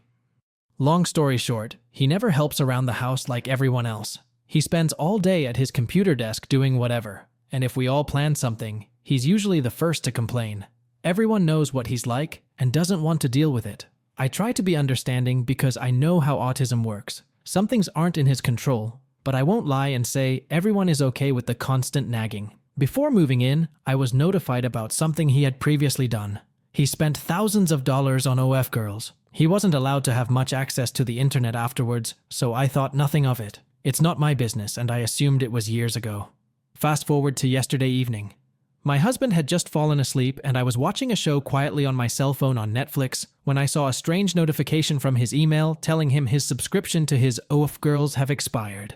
Then it immediately went away. My heart began to race. We have an open phones policy since dating, not that we ever use it. And I know he would never cheat on me, but recently we hit a rough patch with our intimacy due to the pregnancy, so I let thoughts of me being unattractive consume me and I opened up his phone. I'll keep it brief. Hundreds of links to porn in his browser history when he said he never watches it. I was shocked, heartbroken, and confused. Going into his email, He had an OF subscription to multiple women with personalized videos addressed to him. And in his Google search, he was looking for OF women in our area to meet with physically. I cried and went back into our room to put his cell phone back on his charging station. He woke up and asked why I was crying, all concerned. I just said he should ask his OF women, and he looked puzzled. He said they weren't his and we stayed up all night in distress. We already have full access to each other's everything. But he gave me his email, which I didn't have yet, because it's an email he only uses for quick Google searches, subscriptions to TV show programs, and shopping usually. He let his parents and siblings borrow it for Netflix, but otherwise, it's his. Scrolling down the history, we discovered disturbing titles of that even if some of the actors are 18 plus, could be basically illegal. I flipped out because that wasn't the man I married, but he promised he would prove it wasn't him. We noticed the same Twitter, OF, PH, and emails going to his brother P's computer. P had taken my husband's email address and used it to fuel his PA/SA. He was secretly using it for years to look up disturbing things, make subscriptions for porn with disposable gift cards, all under my husband's name. I was absolutely disgusted. My husband was too. We cried and immediately informed his parents about our discovery. Not only could this get my husband in trouble, but I nearly divorced him, thinking he cheated on me. They said they'll be taking away his devices and talking to him, but this isn't enough for me. The titles were things like sold daughter and young and screaming for help and incest and even bestiality. My husband and my in-laws inform me he wouldn't ever hurt me, but I'm terrified for my son and me. He's already creepy, but now? I can't stand to be around him. I feel threatened. I'm also angry he could do such a thing. Everyone is finding things to blame like autism, and he thinks he will never get a girlfriend. But I've locked myself in our room not wanting to come out. I don't want to see him or hear him. I'm terrified and disgusted being in the same house as him. He knows what he was doing. He knows it's wrong. This punishment wasn't enough in my eyes. Constant panic attacks and anxiety on my end, but my in-laws, I'm sure think I'm being overdramatic and should find a way to forgive him because of his autism. AITA? TLDR. My autistic brother-in-law, 25M, stole my husband's email address to subscribe to OFPH and watch very disturbing, and potentially illegal if the actors weren't 18 plus, videos all under my husband's name. I'm uncomfortable around him and worried for my husband, my son, and my safety. If anyone accuses this of being a fake story, it isn't. I have hundreds of screenshots, videos, etc. to prove. OP is not the AH, and her fear and discomfort are completely valid, given the disturbing nature of her brother-in-law's actions. Autism doesn't excuse potentially illegal behavior. Her in-laws minimizing it is unacceptable. Her priority should be her safety and her child's. As for scores, I would rate OP's 0 and OP's brother-in-law 3.5 out of 5 on the AH scale. Let's now jump on to the next story, from Askin-4, a friend. AITA for being upset that my boyfriend still keeps in touch with a previous love interest. Had an 800-day Snapchat streak with a girl, OnlyFans sub and other. My boyfriend, 34M, and I, 35F, met online on a dating app about 9 months ago. He never officially asked me to be his GF, but we established that we are BF-GF at some point during the summer. He doesn't think he needed to ask at our age, so fine. Previous love interest. Before my boyfriend met me, he had met a girl by literally picking her from Instagram and reaching out to her on Instagram, before we met. He messaged her and they went out for 2 lunches together, as friends, which he says are not dates, I'm not buying, as she was in a relationship at the time, and still is, and this was before he met me. They stayed friends, and he still has her on Instagram, and they exchange memes every now and then. I was upset because one of the memes she sent him was about her love language, and he says he doesn't respond to her anymore. But he showed me their chat, and he did respond to some MSGs, just ones that were not re to love, but were just a photo of candy from the 90s and a meme about it or something. I just feel it's completely inappropriate for him to stay in touch with an old love interest while in a relationship. But he thinks it's fine because they never went on a date and they're just friends, and he doesn't respond to her MSGs, but he does. Also, if you only went on 2 lunches with someone as friends, and they are not your best friend, so what's the big deal of saying goodbye or cutting off contact with them. Furthermore, I feel like when men fall in love with a woman, these old flings fall off the radar naturally, and I shouldn't have to ask for the bare minimum respect from him. And the girl knows I exist. He posts about me on Instagram all the time, and he did tell her about me, but she still sends him this. So, the girl clearly has no respect for me or her own BF either. His other argument is, what if it was a guy messaging him? I'm like, not the same. You went on 2 dates with this chick, and she's sending you memes about her love languages while you are both in relationship. He has lots of friends that are girls, and I have absolutely no issue with because they don't send him weird lovey shit and they have no prior dating history. He could meme those other girls all day, and I wouldn't care. OnlyFans. I've also found out he recently deleted his subscription for OnlyFans. I also think is inappropriate to have while in relationship because it's not just. He did delete his subscription on his own before I found out about it, but I had to ask him to delete his account. And he did. He did say it's just, but understood where I was coming from and deleted the account. Snapchat. He also had a Snapchat streak with a girl that was 800 days long, but he never showed me the snaps, never included me in the snaps, and literally snapped her every day. He says just pictures of the walls, but I never saw any of them so. He did tell me some were selfies of her, and he did, after many arguments about it, and his friend telling him it's mildly inappropriate, he eventually did delete Snapchat altogether. Phone supervision never leaves me unattended with his phone, ever. He could literally go through my phone, and he would not find anything suspicious at all, and I let him use my phone all the time, but God forbid he ever let me near his phone without him there to supervise me. What else is he hiding? Here's the thing, he treats me so well otherwise. He takes me on dates, surprises me with gifts and flowers, comes to my place to visit, my family and friends love him. Heck, my dog loves him more than he loves me. I love his family as well. We have common interests and love spending time together. He makes me laugh. We have traveled together and we travel together well. The stuff in the bedroom is X-rated too.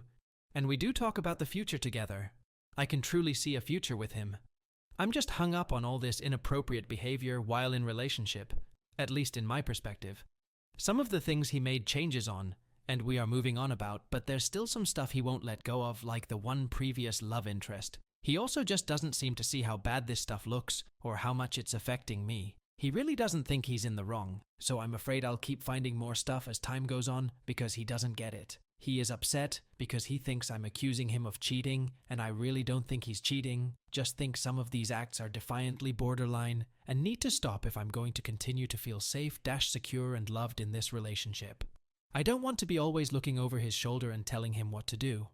I recently told him how much this is affecting me and how this could push me away and end our relationship, and he was really surprised by that, but I still don't think he gets it. It would really be nice to see him set some clear boundaries with ex-people, but I'm not sure he will. I feel like I'm asking for the bare minimum, respect, and I shouldn't have to ask for that. OP is not the AH. Her concerns about boundaries and respect in a relationship are valid. Her boyfriend's secrecy, past behaviors, and reluctance to set clear boundaries with old flings raise red flags. She deserves transparency and reassurance, not excuses. Not OP, rather OP's boyfriend is an AH. And I would rate OP's boyfriend 3.5 out of 5 on the AH scale, and OP gets a 0. Let's now jump on to the next story from Oogie Goyib. AITA for talking about my best friend's issues with my girlfriend. I, 17M, have been pretty close to a bunch of people I used to call my friend group for about 4 years, and we have known each other since the first grade.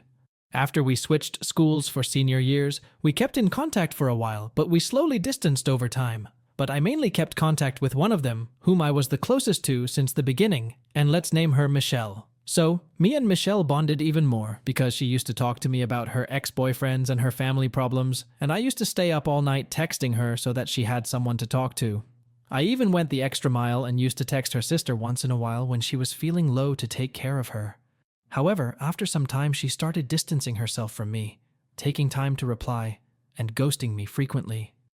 When I confronted her on this, she said nothing as such happened, and told me I was just overthinking it.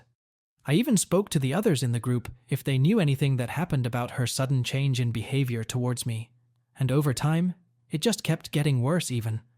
I stopped trying to save the friendship at a point, because there was nothing that I could do if she wasn't reciprocating the efforts. When I broke up with my ex, she told me that she didn't like how I told her how I used to justify myself about staying on calls with Michelle when she was low, and it made it look like she was a bad person who would judge me for having a girl best friend who I am close to. I told my ex about Michelle's problems because I was new to the relationship and I didn't think it would be okay to be on long calls with another girl instead of spending time with my girlfriend. I told this story to Michelle, and she replied with a very dry reply, which I couldn't make much sense of. Me and Michelle didn't speak for months after this. One day, I decided to meet one of my friends from the friend group we were both a part of, and he asked me to call Michelle as well. I knew she would have given some excuse just to avoid me, but I gave a shot, and she told me she wasn't available to meet. But when he texted her, she was suddenly all ready and available to meet, which was rude, but I put on a nice face and went. She didn't speak a single word to me the whole time. I was very close to tearing up. What made it worse was that when we were all together, I got the reference that they all had a separate group chat without me, and that just twisted the knife more. I made up an excuse for an emergency and left the meetup to avoid making a scene by tearing up. When I went home, I exited the group chat and texted her if I did anything that upset her or made her uncomfortable to treat me as if I was a stranger to her. 2 days later, she replied saying that I had been acting as if I liked her romantically, and it creeped her out, and that she didn't like that I posted our pictures on my stories when we both met up. First of all, I don't want to talk big or anything, but I am very conscious of my actions or words, and I, for one, never made a move, hit on her, or even hinted at anything as such. Secondly, every time we met as a group, she would post the other guys separately and be very okay about it, but she would never post me or repost my stories, even when we were close, which always made me hope she would post mine one day as well, which led me to post her on my stories. If either of the reasons bothered her so much, why didn't she confront me about it? If our friendship did mean something to her, why would she be okay with throwing it away without even trying to fix it? Even after all this happened, not a single person from the group chat texted me, asking why I left the group chat. I was mad and frustrated, and I texted her, saying that I was sorry for making her uncomfortable, and blocked her. After I came back to my senses, I unblocked her and texted her asking for a conversation to talk about what happened, because there was only so much I could make out from the 30 words vague message she sent me, and see if there was scope to recover the friendship we once had.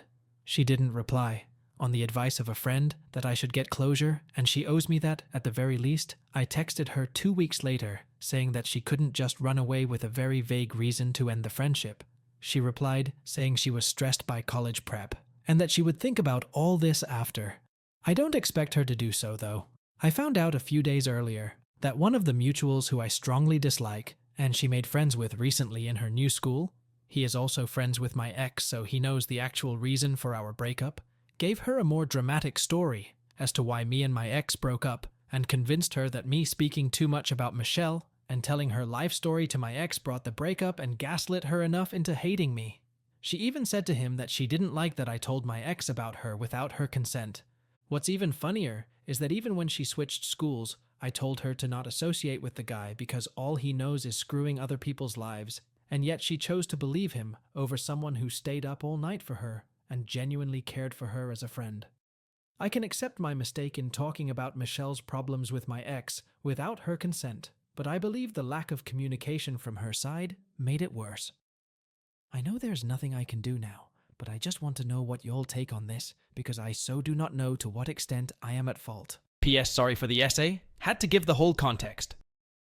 OP is not the AH, but he was wrong to share Michelle's personal issues without her consent. However, Michelle handled the situation poorly by avoiding communication and letting others influence her perception of OP unfairly. Lack of mutual effort ruined the friendship. AITA for refusing to let my boyfriend stay overnight at his female best friend?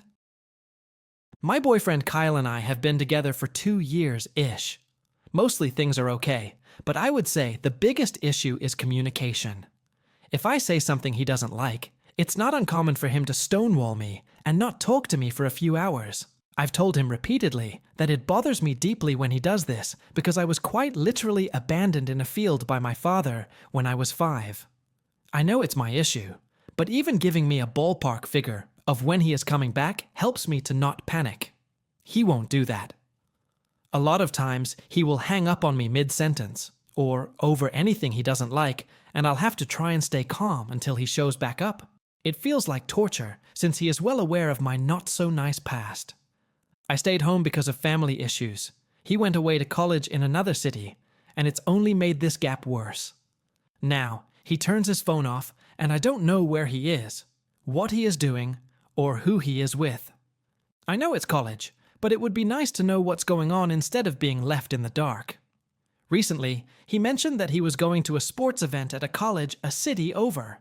That is the same college one of the girls he is friends with, let's call her Kelly, goes to. I deeply have always felt off about Kelly. The texts he showed me border on flirty. When they've been together in front of me, it feels off. I can't tell anyone how it just does. He said he was going to go over there and spend the night with her in her dorm room. I told him I wasn't comfortable with that, and that while I appreciate the honesty, it feels wrong for him to be sleeping literally in her room. He said, "If I was going to cheat, I wouldn't be telling you about it." And ended up stonewalling me again for a few hours when I protested that it really makes me nervous. He finally came back into contact and said that I was being abusive by not letting him have friends. I said I wasn't trying to prevent the friendship, I just felt weird over him staying with her. Well, he went. He is there now. He said he would stay in contact. I asked him to call. He video called, but from the bathroom, and I asked him why he was there. Like I was going to say hi to Kelly and her boyfriend, who I've never met, and she's never mentioned anywhere, but apparently exists, since he was apparently there. And he hung up. Haven't heard from him at all, and it's been hours. AITA. He keeps telling me all the ways I'm abusive or bad, or overreacting, but I feel like there is something off about this. Edit. There have been other situations like this one coming up frequently, and others, but I was trying to not ramble. There have also been things going on with me, abusive home life, my mental health struggles, that make me think he is right, and I am turning abusive since it's what I'm around constantly. OP is not the AH. Rather, her boyfriend is an AH for manipulating her and dismissing her trauma, and likely be unfaithful. OP's boyfriend's secretive behavior is a huge red flag. OP is not abusive, and her reaction is 100% justified. Rather, OP's boyfriend is an AH, and I would rate him 3.5 out of 5 on the AH scale, and OP gets a 0. Let's now jump on to the next story from Thin-Dream-586. My F27 partner, M37, has screamed at me for 2 days and told me to go back to my home country. AITA, I, 27F, am 29 weeks pregnant. My partner, 27M, has not long come back from a month trip in another country for rehabilitation for a back issue. This was really hard on me, naturally, as I'm in his country and have no friends or family of my own here. His mother stayed with me the whole month, which was also hard since I'm not fluent in their language yet, and pregnancy symptoms, sickness, insomnia, pain, hormones, paired with my partner being away, hit me like a train. He came back and was so angry that I hadn't organized the living room and taken boxes away and made it nice.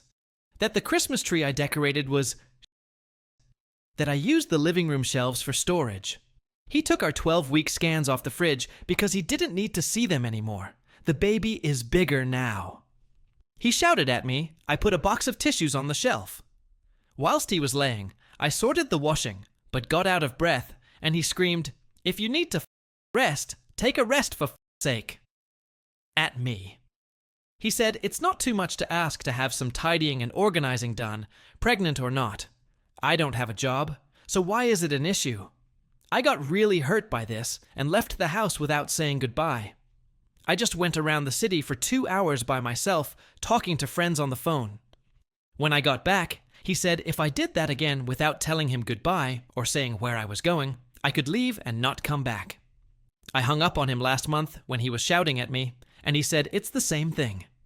I apologized and said I just needed space, and he said I should say that then, which I guess I can understand, and maybe I am in the wrong for walking out.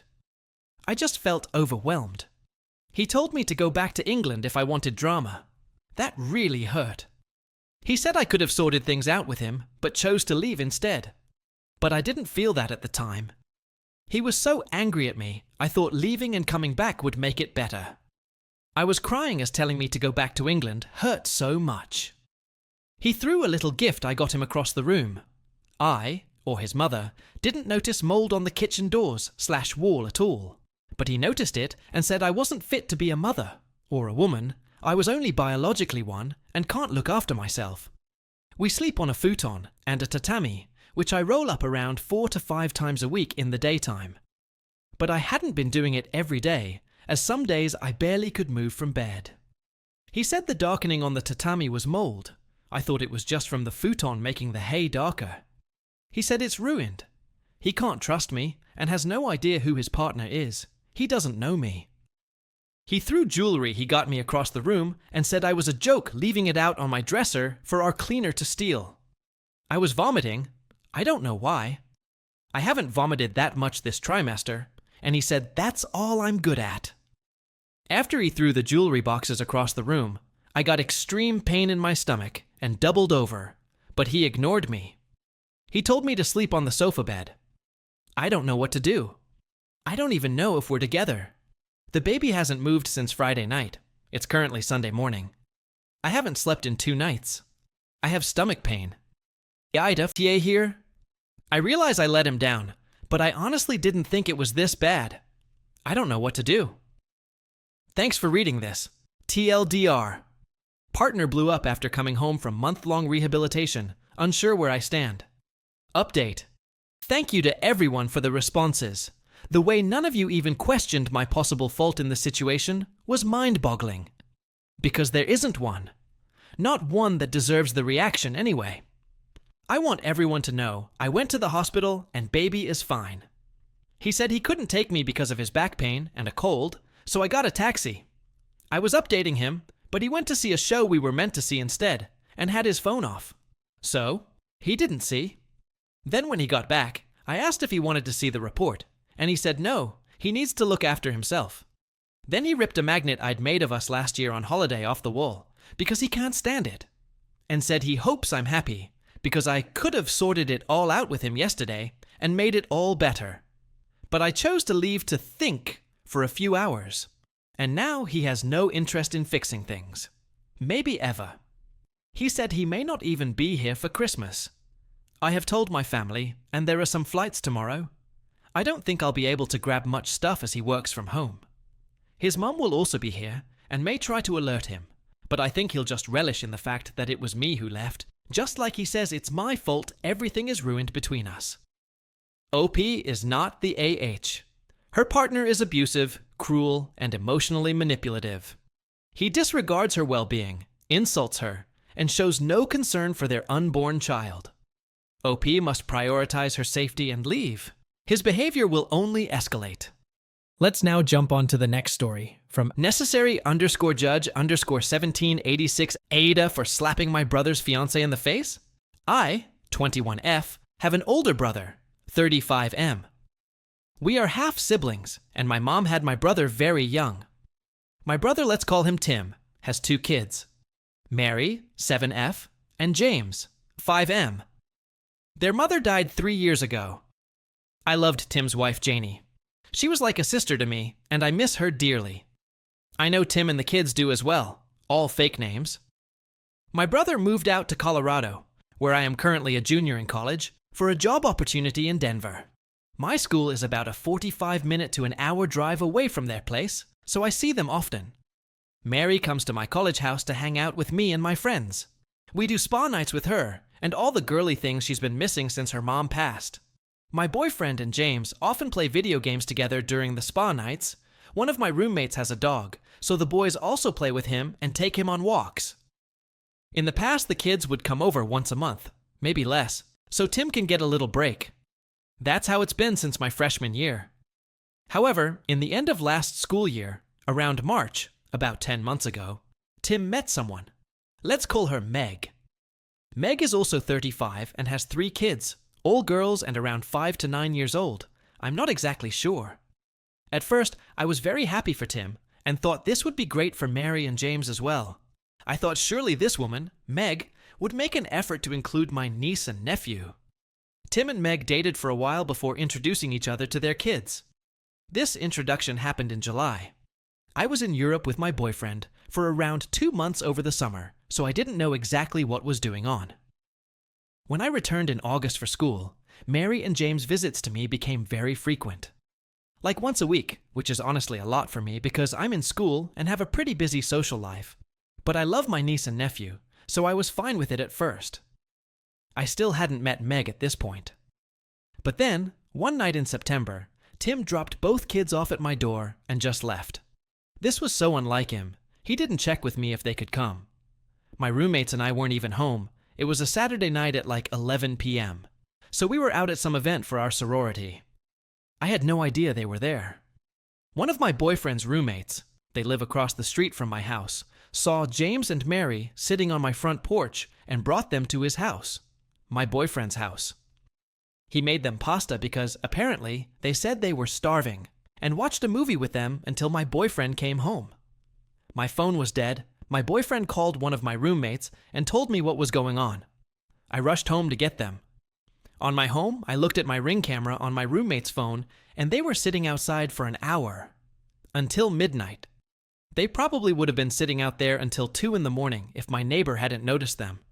When I got there, they were in tears saying that their daddy was mad at them because they didn't like Meg. My roommate and I comforted them and put them to sleep in my bed. I profusely thanked my neighbor and then decided to call their dad. I was livid. Tim didn't answer any of my calls or texts. The next morning, he responded and said he wanted to spend the night at Meg's, and the kids couldn't come. I guess her kids were at their dad's. I explained that he cannot just drop them with me at any time. I love them, but I am not their parent. Not to mention, that was completely unsafe. He apologized and came to get them, and we moved on. After this thing were fine for a while. I finally met Meg and her kids in October. Tim, Mary, James, Meg, and her kids came to a football game at my school. I quickly noticed there was tension between Meg and my niece and nephew. She barely acknowledged them and seemed annoyed when they talked to her. Her kids were fine though, well-behaved, and very sweet to James and Mary. But Meg was honestly a complete.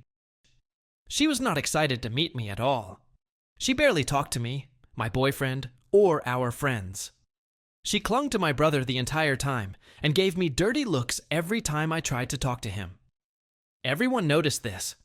I didn't care if she was rude to me, but I could tell it bothered James and Mary. The rest of the day was fine. They sat in their sections, and I went to the student section and didn't see them the rest of the night. This was the end of October, and there was about 3 weeks where I didn't see the kids after this. So, at this point, it's November. One night, Tim calls me with news. He has proposed to Meg, and they are moving in together. I was shocked. I didn't realize they were this serious, but okay. If he's happy, I'm happy for him. Things continue as normal until 2 nights ago, when Mary calls me crying. She tells me everything. Apparently, since the start of the relationship, Meg has made no effort to get to know Mary and James. She brings presents home for her kids, plays with them, brings her girls to get their nails done, does movie nights, etc. My brother has been included in these things, but Mary said James and her usually have to stay in their room during family time. Meg had moved into Tim's place. It's a huge house, 5 bedrooms. My brother and Meg also made James and Mary share a room, when they used to have their own, so Meg's girls could each have their own room. I was pissed to say the least. I got in my car with my boyfriend and drove over there. I didn't even knock, I walked right in. They were all in the kitchen, besides Mary and James. Tim was confused why I was there, but I wasted no time. I started asking where my niece and nephew were. Tim said they were in their room. I sort of blacked out what happened because I was so angry, but my boyfriend filled me in. This is probably where I'm the. Apparently, I was screaming at Tim, calling him a bad dad. I was just going off and Tim was silent. Until Meg spoke up. She actually said, "You can't really expect me to be a mother to these kids who aren't mine." I said, "That's exactly what I'm expecting." She then said, "It's not my fault their mother died. They still have their father and you." I looked at Tim, who looked equally shocked. Honestly, I couldn't contain myself. I launched at her and slapped her across the face as hard as I could. My boyfriend had to hold me back. James and Mary ran downstairs at this point. That's the only reason I stopped trying to beat up Meg. Meg was on the floor in tears. I took James and Mary's hands and left. This was yesterday night. Tim has been calling me telling me to bring his kids back, but I'm honestly considering bringing them home with me to my parents' house, their grandparents, for Christmas. My parents definitely don't know this is going on, otherwise they would have said something long ago. But now I don't know what to do. First of all, am I the asshole for showing up there? Second of all, should I tell my parents what has been going on? And third of all, should I take them with me for Christmas? My boyfriend and friends say I'm not the asshole, but I probably shouldn't have slapped her. And I probably shouldn't just take them with me without asking. Leaving James and Mary there with that woman is making me sick. So, Reddit, what do you think? Also, is Meg right for not wanting to step into a mother role for James and Mary? I'm missing some details, but this is most of the situation. Update. Thanks so much for all comments and advice over the past few hours. I want to start off by saying I love these kids more than anything. I would do anything for them. Unfortunately, I'm only 21, and I'm a server/bartender at a local restaurant. After rent and dues, I don't have enough money or time to be a proper parent to my niece and nephew, so I can't take them permanently. If I could, I would. But I'm not financially able to give them everything they need right now. But I loved their mom, and will do everything to make sure her kids always have someone in their corner. Something I forgot to mention in the original post. I hadn't been to my brother's house for a while. When I got there, it was completely redecorated. New furniture, decorations, even paint color. Fine, Meg moved in and wanted to redecorate. But almost all the photos of Janie were removed. There was still one or two of just Janie and the kids, but every family photo of my brother, Janie, and the kids was gone. There was a large family photo of them in the living room that was replaced by a photo of Meg and Tim. Neither of their kids were in the photo. Maybe it's not that big of a deal, but it made me go from angry to absolutely livid. I'm not a violent person, but I was so overcome with emotion, and honestly, my heart was broken for my niece and nephew. I just couldn't control myself. For the time I've had Mary and James since the incident, Mary had been begging me to take them to Nana and Pop's, what they call my parents' house. I think James is a bit confused, but knows he wants to stay with Mary, and she has been adamant she doesn't want to see Meg or her dad, and wants to come with me to her grandparents. Okay, now for the update. I took a lot of y'all's advice and called my parents. They live in Florida, so unfortunately, they can't come with me to talk to Tim in person. I wish they could. Although my dad isn't Tim's bio dad, he really looks up to him and sees him as his father. My dad loves Tim like his son. I told them the entire story, including the slap and me taking the kids. My mom was in tears by the end, and my dad was pissed. They love their grandchildren. They knew Tim was getting married, but they haven't met Meg yet, and had no idea she was such a heartless comment. My mom's words, LOL. They called Tim and told him he either needs to go over to my house without Meg and have a calm conversation with me, or they are going to try and get custody of Mary of James. Or sue for custody. I don't know what they said. But Tim called me. He asked to come over and talk. My boyfriend and friends are taking the kids to ice cream and the movies, so they will be out of the house. Tim's coming over soon. Will update after we talk. Update. Hey Reddit. Wow, thanks for all the support and different opinions on my situation. So, Tim and I talked. Long story short, I laid everything out. I explained why I took the kids and how what him and Meg are doing is wrong. At first, he was defensive, but by the end he seemed more understanding. So, he agreed that I can take the kids to my parents' house for Christmas. I urged him to come with me, but he's going to stay with Meg and her kids. He then said he will fly down for New Year's without Meg. Meg said she will not be pressing charges if I apologize, so I called her and apologized. I really didn't want to, but had to. I'm still upset at my brother for deciding to spend Christmas with Meg and her kids instead of his own children, but I'll take what I can get. My brother gave me the Christmas presents he got for his kids. Sadly, not enough. He probably only spent around 150 USD total.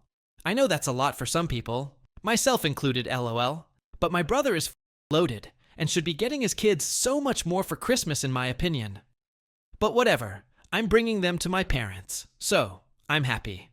Luckily, my parents have a ton of presents and Christmas decorations already put up, and I'm going to get some stuff too, and try and make this the most magical Christmas for my niece and nephew. I don't know what is going to happen with Tim and Meg's relationship, but the kids are going to get to spend Christmas with people who love them. If anything else major happens over New Year's, maybe I'll make an update. Thanks, Reddit.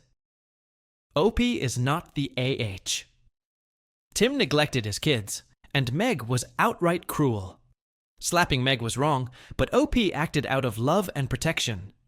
Taking the kids to their grandparents was the right move. Tim needs to step up as a father. Let's now jump on to the next story from Chance-commercial-29 AITA for blocking an online friend after 5 years of friendship. I, 23F, met this online friend of mine. We'll call him Jerry, fake name, from my streaming platform just before COVID struck. I think he is a year older than me and lives in the same country as me.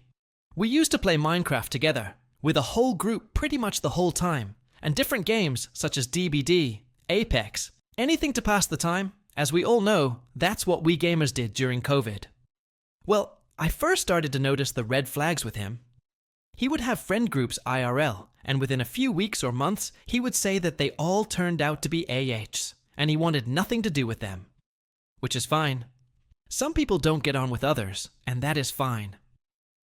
The next red flag is, one day, maybe 3 months after we had met, we were talking how we met each other, and I was telling the group that me and Jerry had met through streaming. That is when Jerry said, no, we didn't meet through streaming, and I said, yes, of course we did, and that is when my phone started to ring. A call from the dating app Bumble was calling, and it was him. I never realized I had matched with him. We had only chatted for a little bit, and I mentioned in my profile that I was a streamer, and he asked for my streaming handle, and they were pretty much the end of the conversation. That creeped me out slightly, but I got over it because we were great friends by this stage. A few other fights and little things would break out in the group, the majority of it because of him. He would start to make me feel guilty if I decided to play a different game with a different friend or not go online that night. It kind of bothered me, but once we would start playing together, I would forget about what bothered me, and we would have a great time playing whatever together. We met up in 2021, where he came to my hometown. Of course, meeting a friend online, it is always awkward, but it was grand, and he went back to where he lives after a few hours. About a year after that, I got into a relationship, and this is the time where Jerry texted me saying he has something to say to me. He told me that he liked me and always wanted to see where it could go, but now that I am in a relationship, that he just wanted to get it out in the open. TBH, this really just weirded me out, and I didn't talk to him for a few days, but then after a while it all just went back to normal because he was part of the group I played with. Next Realms came to the Minecraft Bedrock Edition. We used to play on worlds that I would create, but my PS4 wouldn't be able to handle the world, and after a few months, the worlds would corrupt. We then decided to make a realm so that our group could always have a world we could play on together. This world is nearly 4 years in the making. It is a great world where we used to come on together and play and have fun and create whatever we wanted. Our group got smaller and smaller as people move on and do other things. So now it was just myself, Jerry, and the lad who owns the realm world. Obviously, COVID came to an end, and because I was just out of school, I decided to get a job and work. And in those few years, I have gotten a job I really liked, moved out of my parents' house, and also have a lovely BF who is letting me use his account to vent this out. I don't have the time like I used to have to play games. My work is very stressful some days, and after a day's work, I love coming home, having dinner, read a book, and then bed. I didn't talk to my group that much because I grew up, and just like a lot of you will understand, I just don't have time for video games. So last year, it was Jerry's birthday in September. He was constantly asking me to come down to where he was for a visit, and so I decided I would, but I wanted to bring my BF as I had never visited that place before, and because obviously I didn't want to visit Jerry by myself, just in case. We got the bus down, and immediately when we arrived, it was weird. Jerry was just acting very strangely. He wasn't like the way he was when I first met up with him. We got into his car and went for a drive where he was showing us where he grew up. He drove so fast down back roads, I was honestly very scared. He has crashed 2 previous cars that he swears wasn't his fault. He constantly took sneaky photos of me also when he thought I wasn't looking. I got him a Dobby Lego set for his birthday, and he just immediately sat down and made it and didn't talk to us while doing it. He then turned on his PS5 to show my boyfriend our Minecraft world. Jerry is very proud of it and was constantly talking about different things about it. And it was just like, okay, we get it. Like, let's maybe do something else. BF did not like him after that trip. It also seemed that Jerry did not like my boyfriend and was very standoffish. Anyway, after that trip, the relationship between myself and Jerry was weird. He would try to call me all the time. All the time. He would give out and make me feel awful when we would lose our snap streak on Snapchat. It all just got too much for me. So about 6 months ago, I saw he had kicked me from our Discord group, and I said enough was enough. I blocked him on everything. Literally everywhere. I had never felt such a weight off my shoulders after that day. This is where I feel like an ah. Tonight, I decided I wanted to play Minecraft because I haven't in months, and I think there was a new update. Not sure. I asked the guy who owns the realm, could I still play on the realm, and he said no problem. The last thing I was doing on that world was building gates to a castle. So, I began working on it again, and it was just honestly so lovely to be back on the world after maybe a year of not playing on it. That is when Jerry joins and flew over and broke all of the gates I had, and they tried to kill me. PvP was off, thankfully. I left the world and rejoined after 10 minutes to get a sign where the gates of my castle used to stand that said, "Don't join again. Last warning." He then came back on, not even 2 minutes later, to try and kill me again. Did I take it too far to block him like I did? It just made me feel awful, and obviously has affected him so much he feels the needs to keep the world to himself and to make sure I stay out. I would appreciate anyone's advice. OP is not the AH. Jerry was possessive, manipulative, and displayed controlling behavior. Blocking him was necessary for OP's well-being. His reaction in Minecraft confirms he's immature and bitter. Let's now jump on to the next story from OP simply outgrew the friendship and set healthy boundaries. Opening _ Neat8128. I want to break it off with my boyfriend, but feel like I can't. We've been together for 3 years this past July. He's never laid a hand on me, or yelled at me, or made me feel bad for being my authentic self. As of late though, I don't feel the same spark that I once had with him. In the first year of our relationship, everything was great. I was with him a lot, and enjoyed being with him playing video games and hearing him talk about his passions. I don't know what single event made me rethink of our relationship, but it's been rocky for a while. He's a sweet, caring guy, and I truly do care about him. It's just that sometimes I feel like I'm trapped with him. What I mean by that is that he's a bit on the clingy side. I told him that I value my personal space, so that includes doing things with other people, such as bonding with my roommates, spending time with my family, going to work-related outings, etc. This meant a lot to me, especially during my college years, recently graduated. My major was chemical engineering, so I had quite a bit of projects, homework, and studying to do on the daily basis, along with working at the same time. It was a lot to juggle every week, but I let him know that I wasn't ignoring him or anything if I happened to not message him back instantly. If I did have time to myself, I just wanted to stay home and do my own thing. Whether that's sleeping, cleaning, playing a game for a couple of hours, that sort of thing. There would be times where he would want to hang out, but I had something happening in the following days, whether that would be an exam, a project that would account for 35% to 45% of my total grade, work, things like that. I had to tell him that when things like this happen, I can't really drop everything and go with him, especially if it's school related.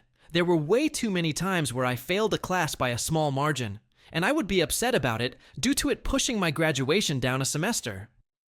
I wanted to get the class right the first time, you know? I would talk to him about it, and he said he understands. The thing, though, is that I don't think he fully understood. What was probably the slow starting decline was when he started getting really pushy about us hanging out, especially at his place. He would say things such as, "You don't want to see me anymore," or "Just say you don't want to be here." When he would say these things, I felt guilty for saying no in the first place. It became where even if I had something important happening, I would go with him, just to make him happy. At some point, though, he then started pushing for me to stay the night at his apartment. I told him that I would love to, but the campus is 5 miles away from where he is versus half a mile where I live at.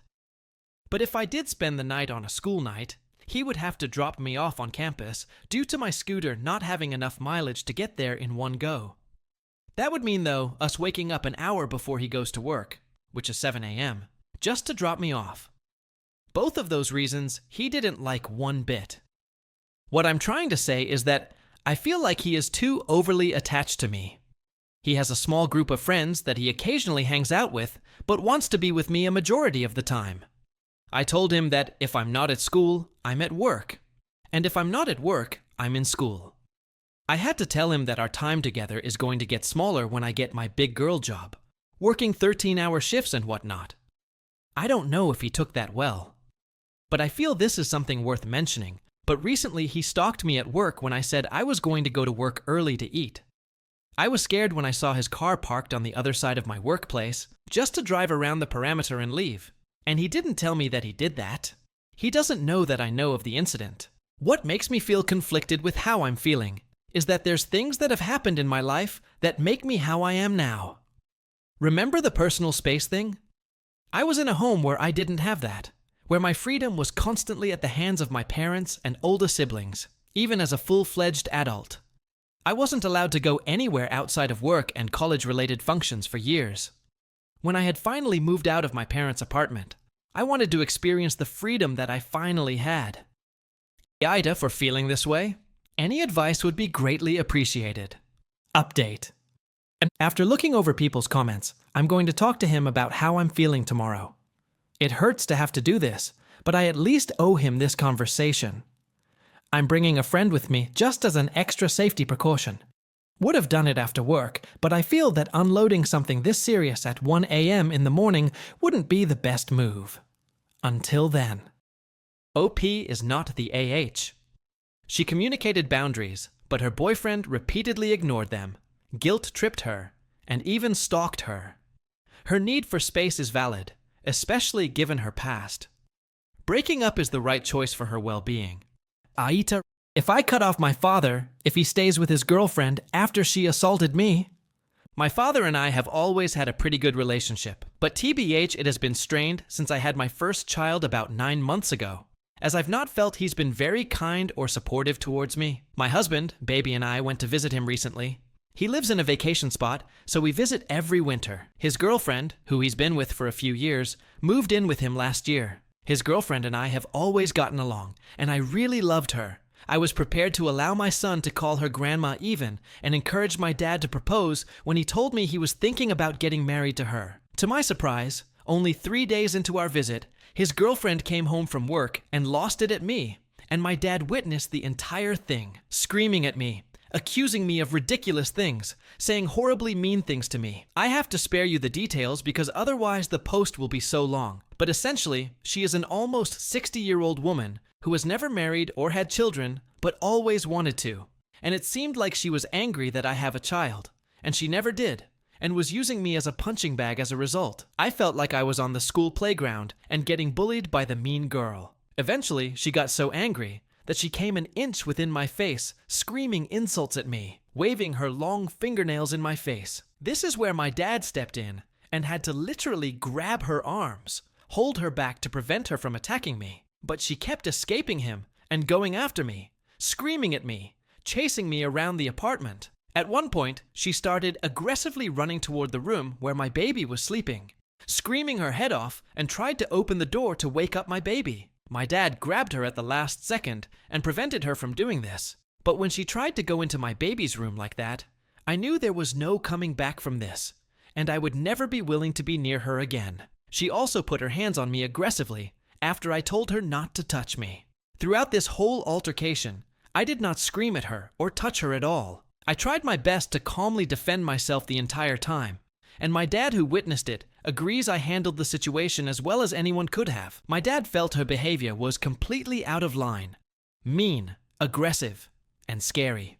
Since the incident occurred, I have not seen her, and I made it clear to my dad, I will never go near this woman again, and cannot let her near my child again. When she was running towards his room, it was honestly one of the scariest moments of my life, because I really felt like she might try to hurt him. I even considered calling the police and filing assault charges against her, but decided not to, as I do not like dealing with police typically. The problem I am having with my father is that he has told me that he loves this woman and does not want to break up with her, even though he witnessed the entire event and agrees her behavior was unbelievably horrible, aggressive, and scary. As a mother myself, I cannot understand why he would want to stay with a person who assaulted his child. If someone did that to my son, I would leave them immediately and never see or speak to them again. I am so disappointed in my father that he would want to stay with this woman after this. The entire thing was traumatizing for me, and this happened several weeks ago, and I've barely recovered. I told my dad that if he stays with her, I will really have no choice but to stop having a relationship with him as well, and that also means he cannot have a relationship with my son, his only grandchild. He says it is unfair for me to make him choose between her and I, and to that I told him she is the one making him choose because she's the one who attacked me. So AITA, if I cut my dad off if he stays with this woman? OP is not an AH for cutting off his father. OP's father's girlfriend physically assaulted her and tried to enter her baby's room aggressively. Her father witnessed everything, yet still chooses to stay with her. OP is right to cut him off to protect herself and her child. Not OP. OP's father and his girlfriend are AHs, and I would rate OP's father 3.5 and OP's father's GF 4 out of 5 on the AH scale, and OP gets a 0. Let's now jump on to the next story from Berry Plus Cream. AITA for joking about celebrity crushes at a birthday party. I, 24F and pregnant, and my husband, 29M, went to a friend's birthday party, 28F, at a restaurant about a week ago. Birthday girl, BG I guess, invited a lot of our friends from church, who are all within the 20 to 30 age span as well. I sat right next to BG, at her request, and my husband sat at her other side.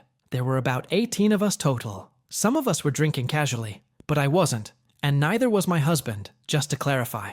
For background context, I'm autistic, and also cope with a lot of chronic pain that my pregnancy sometimes exacerbates, and this day happened to be a pretty painful and exhausting day, even before the party. I went just to support BG. I truly wanted her to be happy, but I was distracted by my own discomfort, and my verbal filter may have been fuzzy, which is why I'm trying so hard to figure this out. At some point, a birthday game started. Questions and multiple choice answers BG herself wrote. Things like favorite animal, best vacay spot, and notably, ranking a list of her celebrity crushes. I say this to stress. My following comments were not out of nowhere, but in direct response to this last question. I laughed when this was asked, and made a comment she herself has made, joked about, seemed completely fine with in private, that her celeb crushes change at a whim, except for Bruno Mars. It's always Bruno Mars at the top. She adores the man. Your celebrity crush changes every week, but Bruno Mars is always the one you melt over. This question is rigged, is the phrasing I remember using.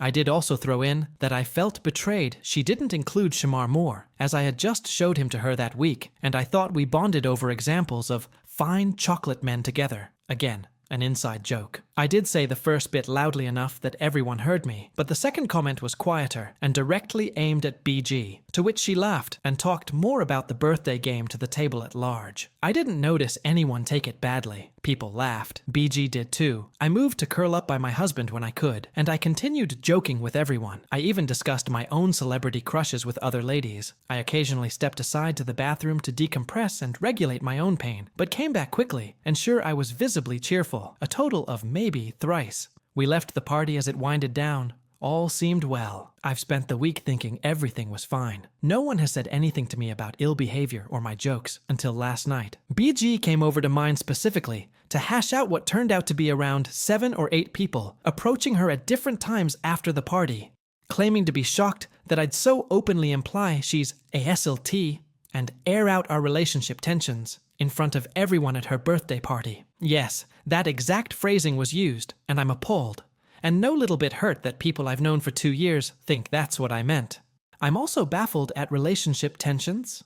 I'll admit she and I are a little complicated at times, but I'm sure my demeanor didn't reflect that, and we've been fine recently, something BG confirmed. I'm also completely floored at the fact that someone overheard my Shamar Moore comment and had a problem with me commenting on us liking black guys. I don't even know what to do about that. According to BG, she defended me to the point that herself and one of the girls has a small falling out about it all. I'm so upset it affected her this way, and additionally upset at BG admitting she became hurt and embarrassed after being approached repeatedly about it, and even said she doesn't know what our relationship is going to look like in the future. It's worth noting, BG went on to say that people had a lot of issues with different things I said in general at the party, but she hasn't shared with me what else I did wrong, and absolutely refuses to give further details. I can't imagine what else is going on, and asking my husband has left us both confused and exhausted from recounting the night repeatedly. My husband was present and sober for the whole party, witnessed this all, and very firmly doesn't think I did anything wrong. In fact, he is pissed I'm dealing with what he considers petty drama while 4 months pregnant and coping with pre-existing health issues. He's adamant that this isn't good for me, and is trying to get new connections started with other friend groups in church, so we can distance ourselves without risking me being isolated. Myself, I'm more than a little miffed that people that are apparently talking behind my back like this have had no problem cooing over my ultrasound pics just yesterday night.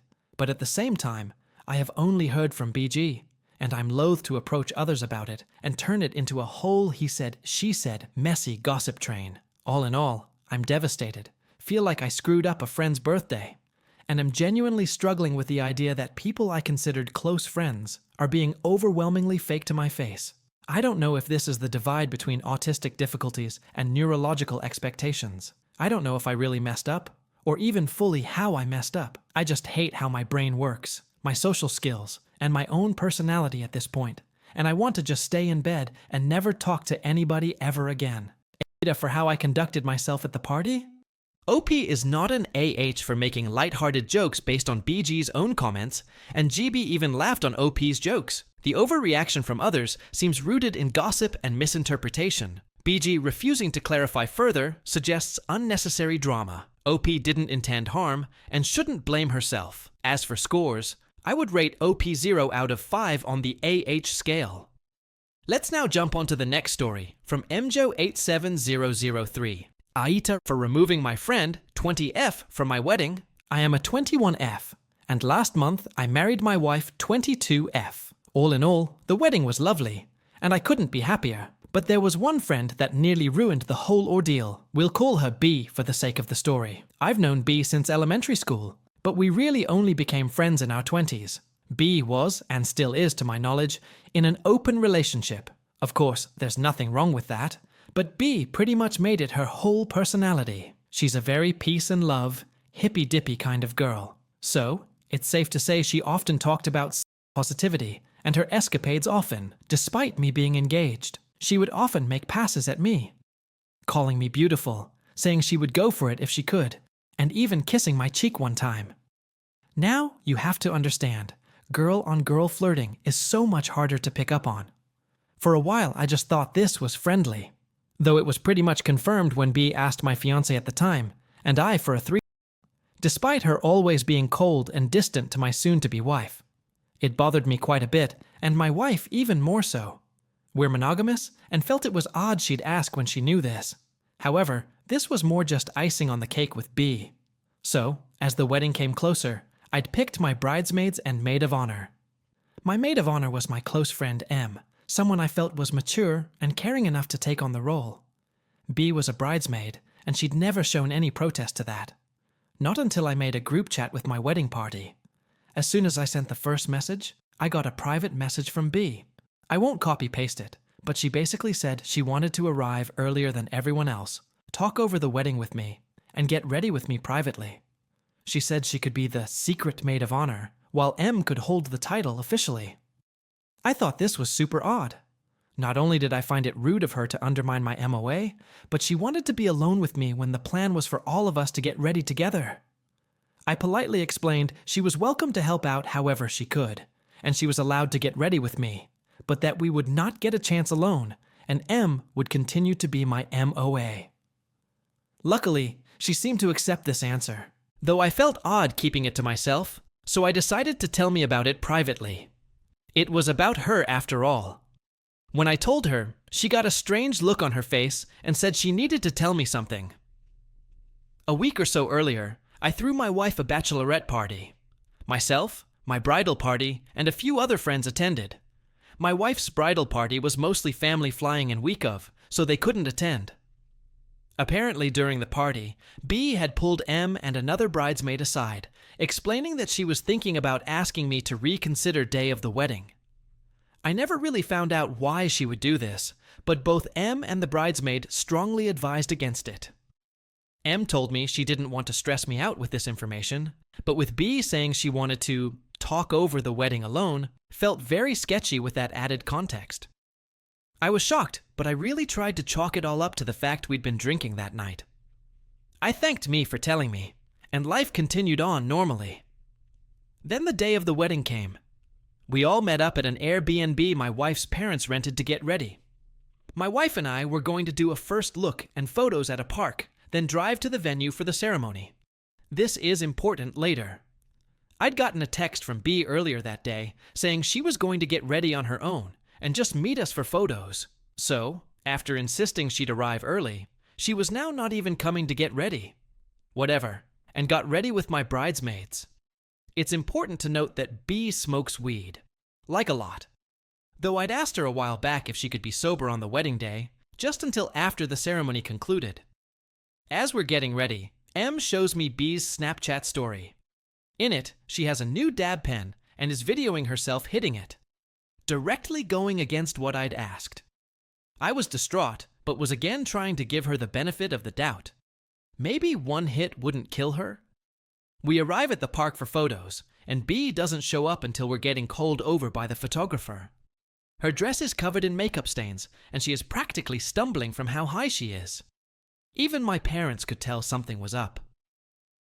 We do our first look, take photos, and my wife and I hop in the car to head to the venue. On the drive, I confide in her about everything going on with B, how I felt really disrespected and wasn't sure how to continue. My wife went on to tell me she was going to ask me to have B removed. She could tell B was high and saw her smoking during the photos. This made my wife really uncomfortable, and the secret maid of honor / bachelorette party were just fuel to the fire. With that added insight, I called M and my mom, telling them we no longer wanted B to attend. They both promised they'd handle it.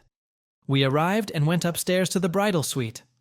My mom came up later and told me she'd escorted B out. I don't know exactly what my mom said, but it was something along the lines of, "You must have lost your damn mind." Not exactly friendly, but clear on the message that she wasn't welcome anymore. So, imagine my surprise when I look out a window into the ceremony hall and see B storming up the stairs. My family sees my face go pale and puts two and two together. Everyone goes to block the door, completely forgetting about the second entrance. B takes the opportunity and comes right up to me asking, "So what? You want me to leave?" I'm in pure shock. I'm literally minutes from walking down the aisle, bouquet in hand, and I'm being confronted by someone I'd asked to be removed. Before I can even stammer out a word, my wife steps between us and tells B to get out. B retaliates. "What? She can't speak for herself? Are you going to control her forever?" When B continues to refuse, more family steps in, demanding she leave. Finally, my mother-in-law approaches, placing a hand on B's arm and guiding her to the door. B starts yelling, "Don't touch me! You're assaulting me!" Once they're out of the room, B slaps my mother-in-law. My brother literally held my wife back as a venue employee quickly came and made B leave. My mother-in-law was not hurt, as it was very minor. Not even 5 minutes later, I walked down the aisle. It was a beautiful ceremony that quickly made me forget about all the drama that had ensued, but I'd be lying if I said I didn't have to wipe tears before making my entrance. After the wedding, we found out B had been making posts about my wife and I. A friend showed us the screenshot because obviously we'd both been blocked. She said we'd kicked her out because we thought her dress was slutty, and we were racist. She's Pakistani, and we're white. She also said in these posts that I was a victim to conservatism, basically implying I had no say in her removal. Since she'd blocked me, I made a post telling the whole story and addressing her crazy accusations. So far, everyone's been on my side. Even B's sister and roommate have gone low to no contact with her over this. I keep reminding myself that I didn't do this. These are just the consequences of her own actions. But at the same time, I feel if I'd communicated more sturdy boundaries with B, none of this would have happened. OP is not an AH for removing B from her wedding. B repeatedly disrespected boundaries, made inappropriate advances, ignored OP's requests, got high at the wedding, and caused a scene. Given her behavior, OP is 100% justified in removing her from her wedding. She is an AH, and I would rate OP's friend 3 out of 5 on the AH scale, and OP gets a 0. Let's now jump onto the next story from your petty potato. AITA for trying to sort things out after a fight with my mom. I, 15F, had a fight with my mother over my grades in my exams. I didn't fare so well in them, and I was really disappointed. I listened to Mama's explanation in the afternoon about what I should do to improve my grades, and Mama was very supportive by not shouting. I could tell she was disappointed in me, and I was feeling bad, so I was crying. Mama couldn't understand why. She kept telling me to move on and stop moping. I tried, but I was feeling really bad. Well, in the evening, I started crying again after coming back from class, and Mama hugged me, which made me so happy because Mama usually doesn't comfort me. And then I had to go to blow my nose because it was leaking very badly. When I came back, Mama told me to sit down, and I did. And I just wanted to cry to get it all out, but Mama was just explaining the same thing she'd explained in the afternoon, and I told her, "Can you please for 5 minutes not explain, and just hug me and let me rant?" She said I'm a pessimist and I'm weak-minded because I constantly want to feel bad for myself. Then she continued explaining, and I nodded along, but in a patronizing way, because I just wanted her to cajole me, and Mama got mad. She told me I was disrespectful and rude, and told me to starve. She hadn't made food yet because she needed to order the groceries, and that if I wanted to, I could go find a new mother, and she'd take care of the boys, my cousins, who lost their mother a year ago. Those two things, I feel, were just a little harsh. In the case of the boys, it's been a bone of contention between us, because whenever I try and tell her, "Please don't be the boys' mama, you're my mama," she gets mad and says I'm being controlling. But I've tried to tell her it's because I'm insecure about that, because Mama's always said she wanted a boy, because they're less fussy. I gave Mama about half an hour to cool off, and then I came to apologize, and Mama said I constantly play the victim card, and that I hold this sense of thinking I'm being treated horribly by my parents, and that I think that she's supposed to be fine with everything I do. Then the fight escalated, and she said that even if I apologized, it didn't mean anything, and she didn't have a switch she could just turn off and not be made anymore. She said, "You can hold a grudge for so long, but I can't do that. I'm supposed to be happy with just one sorry and done. I shouldn't be mad." Then I said that she'd never really apologized. She asked me what she had to apologize for. I asked her if I could tell her. She said yes. I told her that one time while taking up my French work, we had a fight, and she said she didn't love me. And it might not seem like a lot, but that hit me very hard. When I told her, she said I was digging out skeletons, and she didn't have to apologize for anything. She said I was an ungrateful wretch, and that she couldn't give me the kind of love I want because I was expecting too much out of her. She said I was a typical girl, wanting to be comforted and fawned on when I feel sad. I asked her if she loved me, because during fights I get extremely insecure and nervous that in that moment my mama hates me. She said she wasn't going to stroke my ego by telling me, and that I should know if she loves me or not. I told her I know she loves me in the bigger picture, and that I just wanted reassurance that, in this moment, she still did. She said she owed me nothing and wasn't going to tell me. She also brought up my cat, who passed away years ago. She said I didn't appreciate him while he was alive.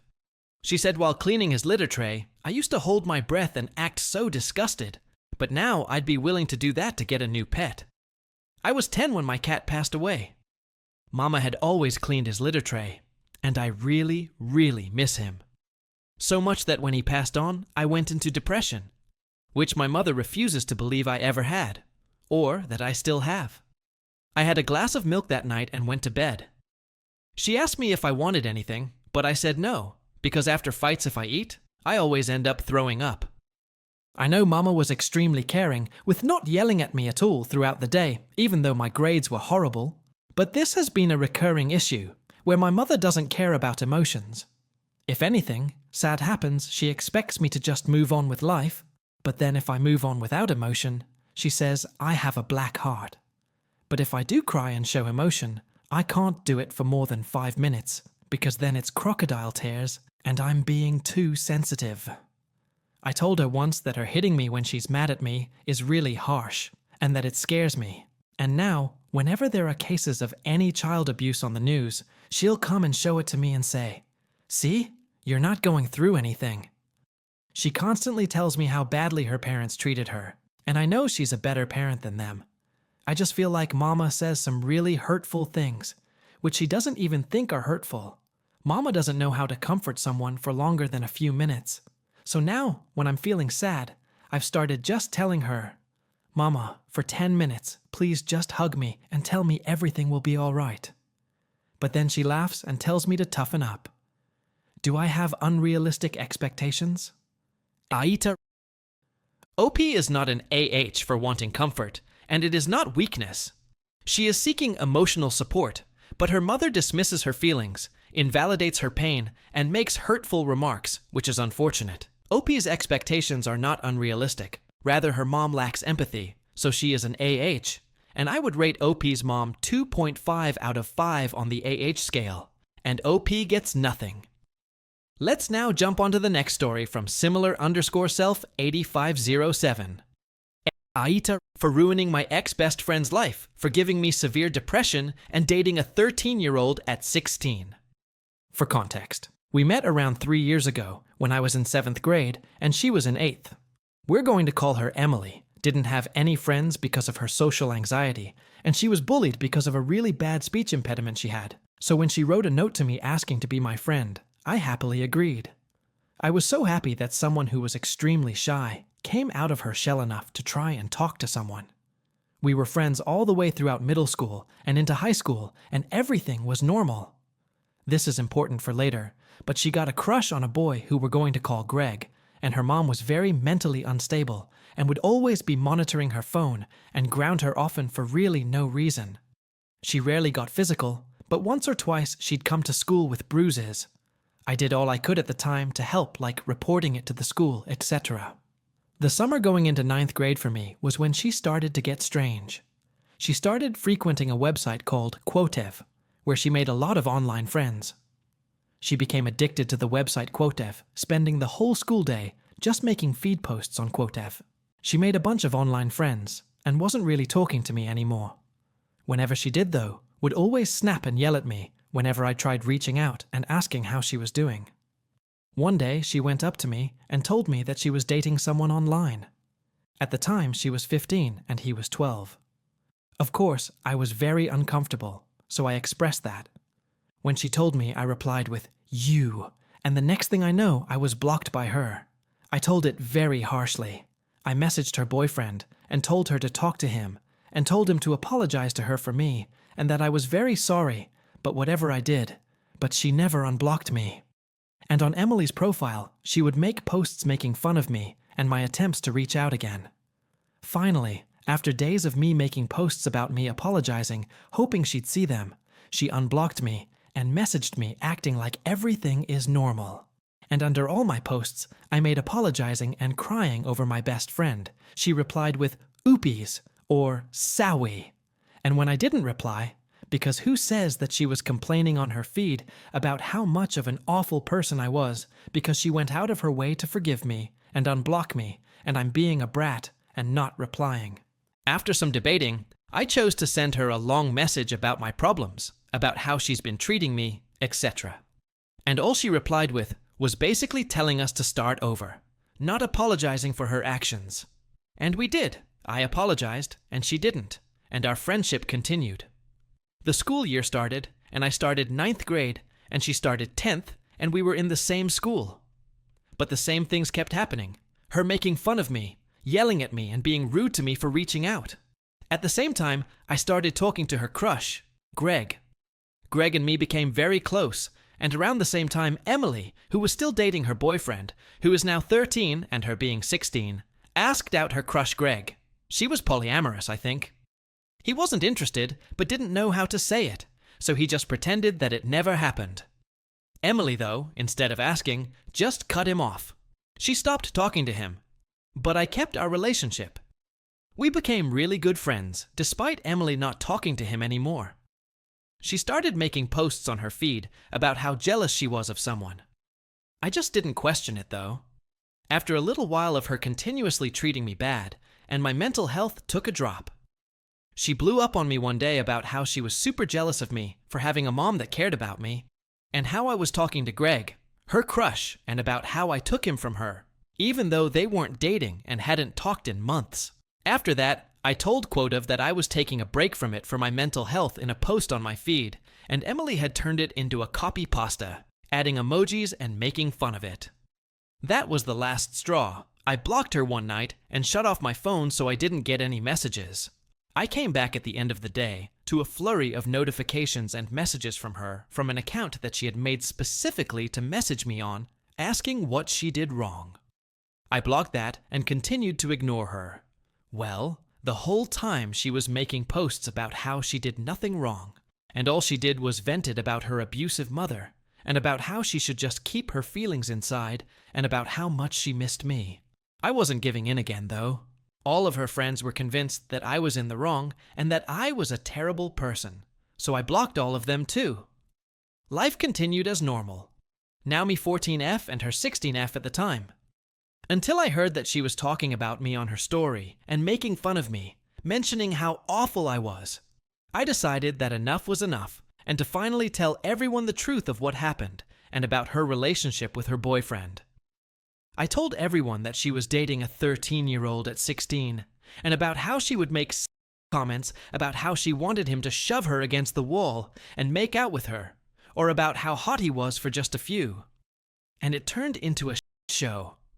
All of her friends turning on her, and her getting mass reported till she deleted all of her accounts but one, until she eventually got banned off of the platform, all together, all in a matter of hours. All of her friends were on my side and turned on her, and she got banned off the website completely. I know that what she did was terrible, but sometimes I still feel bad for what I did, and that she didn't deserve to lose basically all her friends, even if they were online and were unaware of her horrible actions. Shortened version. My ex-friend was dating a 13-year-old at 16 and would post content about them on her feed and gaslight me into thinking I was a terrible person, even though I did nothing to her that deserved that reaction. I blocked her, and everything was normal until she brought me up again on her story, and I told all her friends about her relationship, and she got banned off of this website that had all her friends on it, objectively losing all her friends. Edit.